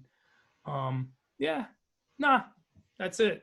Yeah, the only like real cut open, like somewhat bad that I can think of is when Jet did that a while ago. And that's about it. I mean, I don't really think of much. I mean, of course, freak accidents like someone falls through a floor, but Yeah. besides that. Yeah. We've played. Oh, hold now. But this wasn't I in remember this game. you're about to talk about. Okay, go for it. Yeah. So, Op Dirigo on Ayers Island in Maine. It is now a defunct mill that they allowed us to play, and a bridge they allowed us to cross our cars on that is now like totally torn down. Like it was like we were driving the Tundra, like a big old Tundra, and I was like, I don't know if we're gonna make it. And it was like that scary of a bridge. Like only one car could pass over it. So dude, like we were doing like a walkthrough because it was that dangerous of an AO that they want us to, all the squad leaders to walk through on that one. And climbing up a ladder on a small, like head high thing, like we had to go from one level to the next. Someone put their hand on some glass and like cut it to the tendons. Like you saw the white meat on that. Wow. Yeah. So, but that was like not during gameplay, but it could, anything could, and people like feet fell through some of the shoddy flooring that was there. That was easily the most dangerous situation I've ever put myself in my life. And we ran it like nothing. Like we were just like, all right, well, if we're going to fall through a floor, we're going to fall through a floor. I know of a story of one of the teammates falling, like some dude, he saw some dude fall through a floor at another op at another defunct building. So yeah, like fell through and he was like holding on, like guys had to come and like pick him up because it was like 3 floors to fall beneath him, like maybe death, like that's how that one went. So that was at a John Liu game. So hold on, didn't was it Messiah that almost fell off the cliff at one of those ops? Maybe, I can't remember. I'm trying to remember because I remember. No, but I know they saw somebody like literally like dang, like if you were on the floor below, you'd see his feet dangling, but there was no floor below. I think it was like no floor below and then a floor, like so 2 floors. The guy would have probably fell 20 feet or something, So yeah, that's not a small fall, and yeah. Anyway, that's the worst I've ever seen. All right. So for next question. So is Cyma a quality brand? So yes, I say that because I've seen a lot of their stuff run for years and it's decently priced. And I know that here's the thing, they're going to shoot too hot to use at most fields. But if you want a gun that'll just last you forever, even if you don't play with it, probably going to be a Cyma. I have a Cyma AEP, a Glock AEP, like the one that Novrich had at 18. It's fine. I use that when I'm like being cheap with gas at my local field because I know I'm not gonna what's it called? Shoot anyone with a pistol anyway. It's a joke. Like I barely ever use it. So the thing is like so underpowered, like 2 something, whatever FPS. But like it's like, and it's so pathetic. It's like whip, whip, whip, whip, whip when you're like pulling it. But I'll use that from time to time when I'm like, I don't want to like gas up my gun. I'm not going to shoot it anyway. Like, so I'll just bring this thing out with me in case I have to go to my snap option.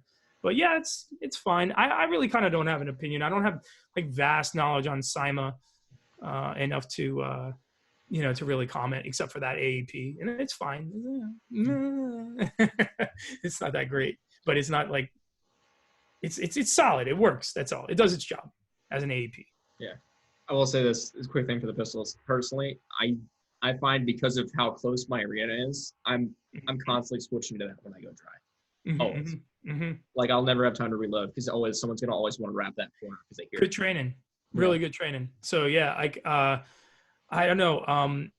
I'm probably admin reloading so much that I really rarely ever really go dry, and if I do, it's fast. Like the reloads are fast. So I don't know. I don't really think about going dry too much. It doesn't affect my life unless it's like you said, like you're on top of the next person. So yeah. No, I definitely agree. Tack magging is definitely better than going dry, but personally, like that's actually one of the reasons why I kind of want to get a gas gun too for indoor, just so then I can start working on that because I hate seeing the BBs drop all the time because I know that because if I get into that habit, I know that I'm probably going to lose at least a mag a day. Like so that's 120 BBs for my mags. Yeah, yeah, yeah. Because of the amount they'll be tackling. Yeah. No, I gotcha. So for me, it's just like, I'll just work on the skill of transition. Right on, man. Yeah. It's better to work that skill in high stress. And I've done it. So I understand the need. Yeah. All right. So what about airsoft interests you the most? Man, everything we talked about earlier, the training, the camaraderie, the physical aspect of it, the fun of gaming. I'm playing Call of Duty in real life. You sit there for 12 hours. I will work for 12 hours for my kills. Like I will go and I will hunt you down and I will go half a mile across the field, bigger games, and I will be shot in the face only to come back to be shot in the face, only to come back to be shot in the face. And then I will come back again and you'll have your back turned and I will kill you. And it'll be so much more gratifying and so much more satisfying than, the empty kills in the video game that are just hitting your dopamine receptor over and over and over again with no real life rewards. Your rewards are virtual. Right. Whereas my rewards on the field are,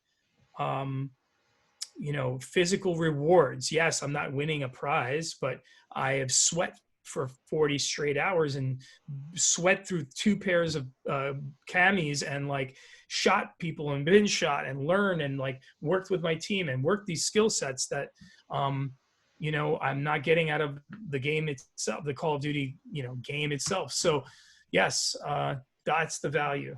That's the value of airsoft to me. All right. Oh, okay. Well, it's kind of the same questions we asked earlier, but what's the most painful moment you've had while playing? Okay. It's not the kind of like, not physical. The Sistema, like you have that thing. The last time I threw it across the field I was at the EMR Desert Fox game, which was really good. I actually like the way that game is played. It's a lot of fun. It's like an open play with objectives in segments, which is fun over 2 days. I really enjoyed it. I have to hand it to him and Leah and Josh Warren from Milson West for putting together a game. And the Blue Fox tracker is fantastic as well. Whatever, I have to hand it to Jet, but the Sistema, man, getting ready for a night game and you go out and then like you're pewing and it's like that Sistema sound and like nothing's coming out of the front and it's not feeding. So you dump your mag, you put another mag in, it feeds 3 rounds, it stops feeding, you dump your mag, it doesn't feed. Nothing in the world could be more frustrating. And it ruined my night game the last time I used that thing. And then it ruined some other games because I was supposed to be my old reliable. And for whatever reason, it just isn't anymore. It just doesn't work anymore. I don't know why. I don't care. The thing is, I don't care because I have guns that do work. And that night I didn't play anymore after that, but I pulled out the following day my 416C and it rocked. It was freaking awesome. I ran that thing all day and it sailed and it was stock at the time. And I was just like, man, what am I doing? Why am I running this? I want to sell the Sistema and everything I have with it. And, with the caveat of, hey, this may or may not feed, but that's your problem now if you want it, but I'll probably sell that thing. If anyone's listening, hit me up, slide up in my DMs. I got 2 uppers. I got Mad Mags. I got 3, I got all kinds of parts for it. So just hit me up. I'll give you a good price. All right. So what is your favorite brand in the airsoft industry right now? Well, Tokyo Marui, man, they're the classic. They make good stuff. It works for the most part. It generally works. I mean, it's frail a little bit, pop metal, but that's something to expect from airsoft. My favorite brands really aren't airsoft brands. PTS, of course, I love them. I do. They're really my favorite, but I don't want to sound like I'm sucking up to them because I work with them. They they, like I said before, they have great licenses and great products in general. Like I'm sure they've laid some eggs and stuff. Everyone does, but in general, they have great products. And I think that knowing Andrew and of course Greg Wong, aka Spartan 117 GW, I know that they really are passionate about what they do. No one's more passionate than Andrew Ho, who runs the U.S. office, and he is PTS USA. Andrew, he owns it. No one's more passionate about this thing than him. I mean, the guy knows everybody, like everybody. Larry Vickers just referenced him in a video. You know what I mean? Like, they're a freaking awesome company, and I'm happy and proud to support them. And when I get a chance to go rep them, they fly me out to SHOT, they pay me for the week. I work hard, and I appreciate that company a lot. And like, again, I guess it's biased because I work with them, but I only work with them because I think they're great. So TM and PTS for sure. Yeah, they're my two favorite companies, no question. How about you? I don't know, man. Honestly, airsoft kind of sucks. Yeah, I know. Yeah, I work with who I work with, and that's it. Yeah, man. And actually, I shouldn't say I just work with whatever brands I can get my hand on. Like this is ASG. This is e-bike and Humerex. Yeah. Humerex. Yeah. VFC, Element, and HoloSun. Although that's not an airsoft company. Yep. G&G. I work with who I can get, and that's about it. Yeah, whatever works, right? Yeah. I mean, yeah, if it works for you, it works for you. I only advocate for what I advocate for because the performance, and I demand performance. I absolutely demand it on the field. I run my stuff hard, as you know, Yep. we all do. And, that's why I like behind me. I have my Viking Combatives chopped Stoner 63. I'm excited to see some gameplay with that, man. I'm going to get it going. I promise, man. As soon as that thing was out of commission, that gun, until Viking Combatives like did all their upgrades to it. And then they are brilliant. Viking Combatives Customs, guys, go to their Instagram. If you are looking to chop a Stoner 63, my God, they put a carbon fiber outer barrel on there. It's so light. It feels like an M4.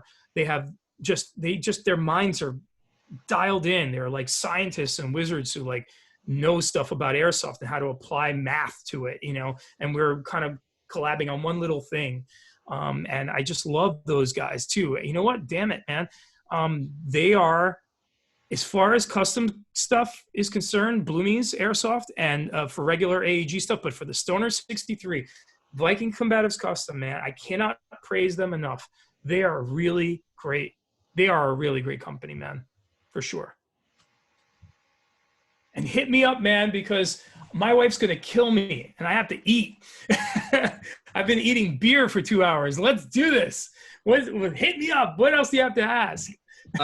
Well, lucky for you in that case, this is actually the last question for the podcast. Beautiful. Although this is also the most important question. If you're not okay with answering this, it's perfectly acceptable. You can ask me anything. What does your faith mean to you? Okay. Yeah. So I've recently in recent years, mainly my last year, rediscovered my faith. I am a Catholic, but I really probably identify more as a Christian because, the saints and all that stuff, it's all lessons to be learned. It's all it is. It's just lessons to be learned. But I feel like I've had a real relationship with Jesus Christ my whole life. I really do. And I'm not embarrassed to say it, like whatever. And every single time I think he's not watching, he's watching. And like, you know what I respect God as God, and I respect the idea of the Son of God and everything like that. And I respect God as how you would respect God. Like I don't want to blaspheme. I don't want to put a stain on his name, his with the capital H. Right. But I do, when I think of Jesus Christ, I think of like one of my homies. I really do. And I know that's going to sound disrespectful. Please don't take it that way. I look at Jesus Christ as a friend of mine. And when I pray to Jesus, I ask like my homie, like, yo, brother, what should I do? And I really talk to him that way. My faith means a lot to me, especially in recent times. Um, I feel his hand on my shoulder, pulling me out of things and pushing me into others. Um, I don't want to discuss a personal-ish thing that went on in my life recently. But like, it's as if COVID came along to smack me down in a way. And I felt the hand of God on it. Not that it's a punishment from Jesus, but we all, I don't know if we all know the story of Icarus, but I'll briefly put it together for those who don't. The story of Icarus is that Icarus was a demigod that had these beautiful wings and he could fly. And the only rule for him was that he wasn't allowed to fly too high because those wings were made of wax. And one day, Icarus flew too close to the sun, and his wax wings melted, and he fell to the earth. And I'm not sure if Icarus died. I don't know the remainder of that story. But the point is, when you fly too close to the sun, you will get burned. And I was flying too close to the sun. I felt my ego taking over, for sure. I was like in this 2020, like hyper dominant mode. Like, I'm going to come out this year and bust out everything. Like, I'm going to rule every aspect of my life. I'm going to rule every aspect of my life. Did you just hear those cocky words? And then COVID came and smacked me down and smacked us all back down. And I felt the hand of God in that. And you can, for those who don't believe and who are atheists, that's cool, man. Like, I was there once. I went to college and, smoked a little bit of herb, and that was the result. And I'm like, yeah, like, whatever, man, like, religion's so restrictive, man. And I went through that phase, and it's okay. You know what I mean? Like, it's okay. It's okay. He's always going to wait there in the wings for you. Mm-hmm. My faith also is a badge of honor for me. I know that shouldn't be. I don't wear it that way, but it happens to be because it freaks people out. I don't know why we can't have science and religion. I don't know why we can't. I was just, don't mind me. I'm going to go off, okay? Not on a rant, but on a tangent. I was just having this long conversation with my wife. We were talking about, because we live in the epicenter of the pandemic in the United States, New York. We were having to talk about science and how important it is to social distance, and how important it is to wash your hands, and how important it is to wear the mask or not to wear the mask, or wear the mask, whatever. And how important we have to recognize science. But what I said to her also, I was really deep in thought and contemplating and talking to God, and God keeps pushing me to my family, and thank God they listen to me. But I was saying that science has failed our world. It's failed our world. We traded our faith for science. Now, granted, when I break my leg, I'm not praying that it's going to just be okay. In a way I am, but I need the doctor to come and reset my leg and put it in a cast and make sure that I'm not internally bleeding, and, do sciencey things. And that's important because scientists save lives. And I generally think that's the point of science, to enhance or save lives, but it's failed our world. COVID, from all that we can tell, was created in a lab and got loose. Yeah. And it killed us. It destroyed our economy, and it may kill millions more economically than it will physically. What did science do? Create the combustible engine, which, quote unquote, is destroying the earth because of greenhouse emissions. Okay, let's take that for truth. Let's say that's true, completely true. And while I do agree that it does trap heat, and we already see the improvements in our environment since we're all staying at home and sheltering in place, that was a byproduct of science. Science has failed our world because people have replaced faith with science, and they're two separate things that we can have it simultaneously. we can believe that the doctor setting our leg is going to work better than a Christian Scientist praying over me in that instance. And it will, because a tourniquet to stop a bleed out in an arterial wound in my leg is definitely going to be better than a Christian Scientist praying over that arterial wound and hoping things just work out, man. I'm going to bleed out in 4 minutes or sooner and die if that happens. And the guy's praying over me and not stuffing the wound and putting a tourniquet on my leg. You feel me? That's science. We've figured out this contraption that constricts the blood, right? Mm-hmm. That's science. But my faith is what's getting me to the hospital. My faith is what's getting me through the procedure. My faith is what's getting me home to my family. And my faith is what's keeping my humility in place. You know, make a few good videos, get 10,000 followers, have a good looking girl with the right curves check you out. All of a sudden you're a god, right? In your mind. It could happen. It hasn't happened to me. But every time my ego, it must be so big, because when it gets just that much bigger, God's like, pow, and smacks me right back down to earth. So I know I kind of went off on a few things there, but yeah, I believe in God. I believe in Jesus. And when I pray to him. And I don't go to church every Sunday. I'm a bad Catholic. You know, but when I do go, it's very meaningful to me. And my prayers every day, you know, my family started praying. My wife's Jewish. I'm a Christian. We sit at the table and we pray every day. My kids have never been baptized. My kids have never, there was no bris for my sons, which is the first religious thing you do for a Jewish child, a boy, circumcision. There was no bris for them. I didn't like that. I didn't like that tradition.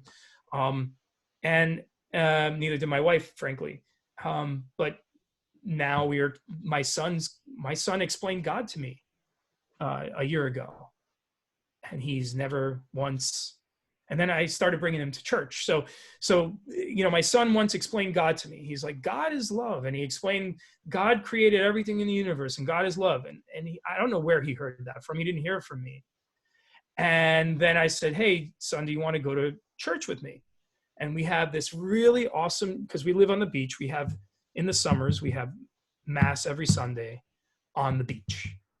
You want to get close to God, man, go to one of these masses. It is moving, spiritually moving. So we've all replaced God in our modern American society. We've all replaced God. Yeah. We've let Oprah tell us that it's the universe, and the universe says, and you know what? You're fooling yourself if you're a spiritual person who believes in the universe and say that God is false. Yeah. Now, mind you, in my youth, religion was much more restrictive and less open-minded and all that. And I think that off-put a lot of people, and it did bad things for a lot of people. But there are rules. You know, we must follow those rules. As Christians or as Jews or even as Muslims, there are rules. But you can take the religion and make it something for you if the basic premise of what the religion is still exists, right? Like, you're not killing people, you're not lying to people, you're not cheating on your wife, you're not XYZing, right? You're following these basic rules. But you could take the religion and say, like I just said to you before, I have a conversation with Jesus all the time, like he's one of the homies. I've like literally said, like, dude, you know what I mean? To Jesus. And I'm not embarrassed to say that. And I have a relationship with him because I approached my faith that way. Mm-hmm. And in the last year of my life in particular, it is paramount to me. My faith, Jesus Christ, and what my kids have learned from every night, saying how thankful they are to God that we have each other, that we have food on this table in this home with a roof over our head, that we have running water, that we have electrical devices and electricity to power them, you know? So yeah, I mean, you know, I'm about that. And if you look in the Bible, if you look into, if you're a Christian and you've lost your way, I guarantee you the spirituality is there. You just, the regimented way we approach religion, I think kills a lot of that in us. You will find your faith, believe me, again, especially if you went to church all the time and then you went to college and you kind of like got open-minded and you're like an atheist now. Trust me, you'll have a kid one day. You'll marry someone one day, and you'll be older one day. You'll be closer to death, and you will understand there's an intangible to the world, and that's what we call faith. And that faith allows us to connect. That's why we have such a disjuncted, disconnected society. It's because we don't have faith that we have school shootings and the nonsense going on out there. We don't teach faith, and we don't teach a higher power. No one fears anything, and they're highly medicated, and they're running around shooting the hell out of schools. You know, we've lost our way with God, and that's why we are here where we are now today. 100%. I'm convinced of it. There's my take on sorry, man. That's heavy, but it was a heavy question, but I had to answer it honestly. And I'm glad you did. To me, my faith is everything. And without God, I am literally nothing. So that is just, I don't know. That's just this very simple way to put it for me. Amen. I mean, like, you know, yeah, it is that to me. But I don't know if I've ever phrased it that way. It's just like that old, everyone's read that, like, seen that like poster or that picture of the footprints in the sand, and you never realized that all along there were two sets of prints because he was always beside you. Well, he is, man. I get really choked up about it because in my darkest moments, God has always been there to push me along, to give me the extra that I need. And Jesus is what I consider God. And listen, you know, this is going to be blasphemous. I'm saying it anyway. I think we're all praying to the same God. I do.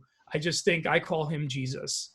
And you know what? I mean, shoot, man, that's a bold statement. I'm just trying to be really kind because that's what my God has taught me to do, to be really kind and really accepting, not of other false idols or any of that. I think the false idols are the rap stars, are the rock stars, are the television stars. Those are the false idols that God doesn't want you to. But that's what we have faith in, man. That's who we have faith in. Like, and I'm so, by the way, just side note, rant now. I'm so glad this nonsense of the stupid movie stars and actors singing Imagine All the People, the most communist song on earth ever by John Lennon, singing that song to us during this time.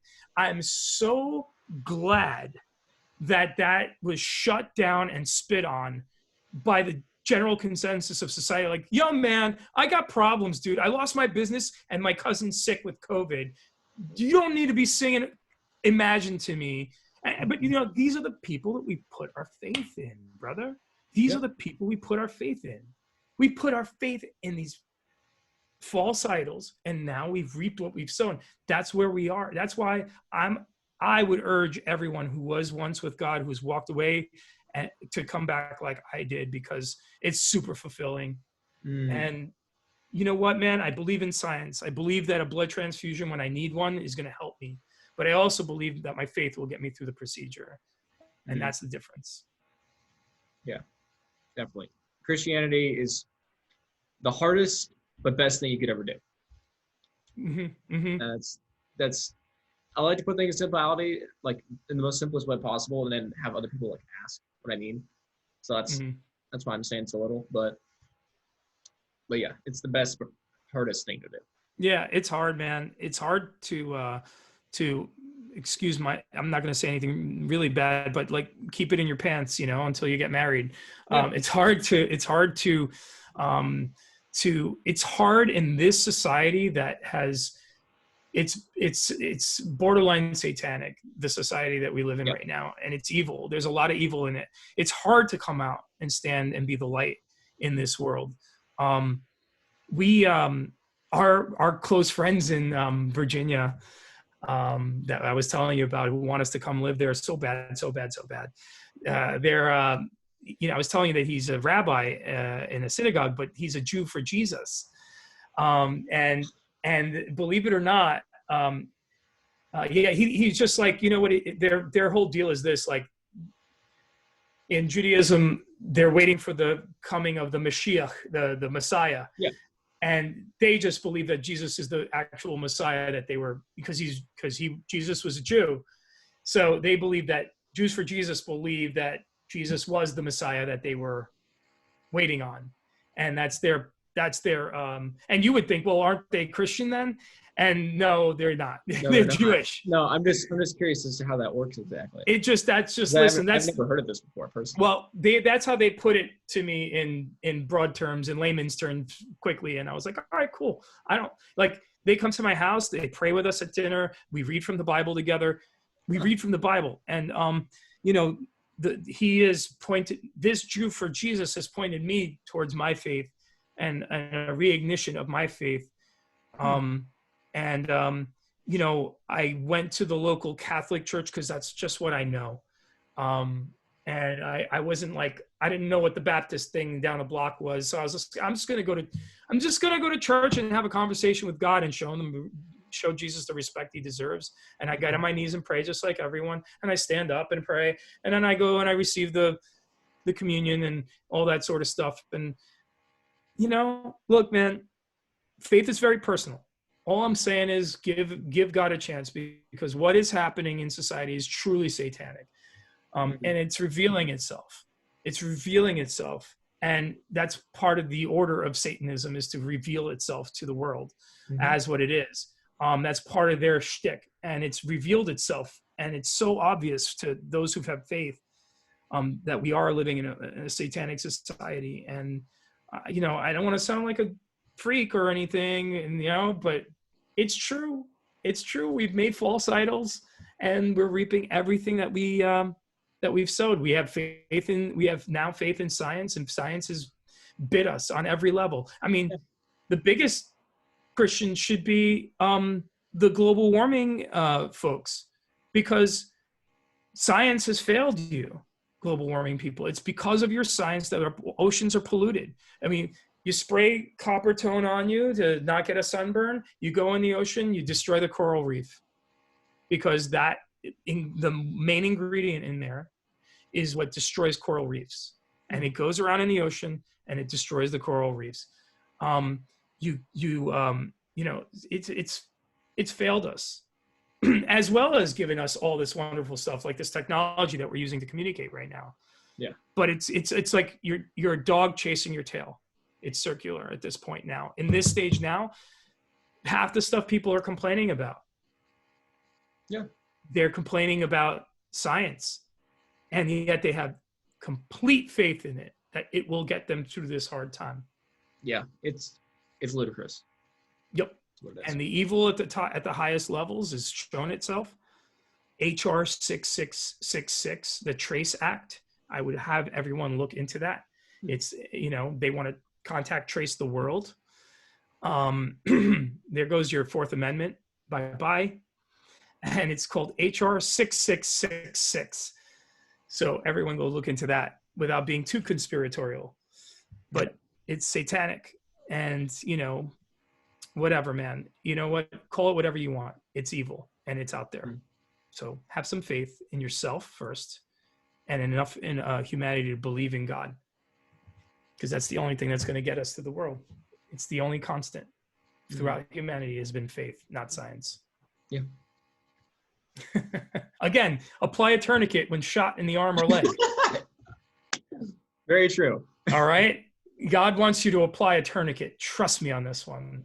Jesus whispered it in my ear just now to remind everyone. you know, but have some faith. That's it. Yeah, no, I agree. Well, you said you need to get going, right? I do, man. I really do. Like, I gotta go eat some dinner, and I have to go check in on my wife, who's like, what? This is like officially the longest podcast I've ever done. Yeah. Yeah. See, This it. This it's is funny. it. My first podcast was like 25 minutes, and then there was this jump. Well, we just did 3.5 hours, buddy.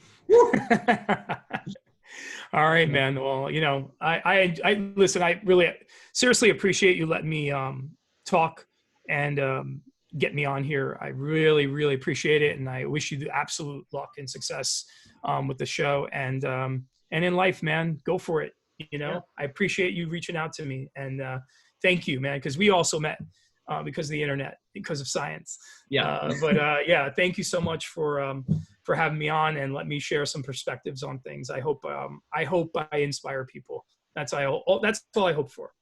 Mm. Yeah. Well, I'd love to have you on again at some point. Anytime. We will figure out a time. Right now, I'm going to try to line up some other people, but definitely want you on again. All right, brother. Yeah. Anytime, man. You hit me up. I got you. All right. All right, dude. All right. Well, this is the Daniel's Den podcast signing off.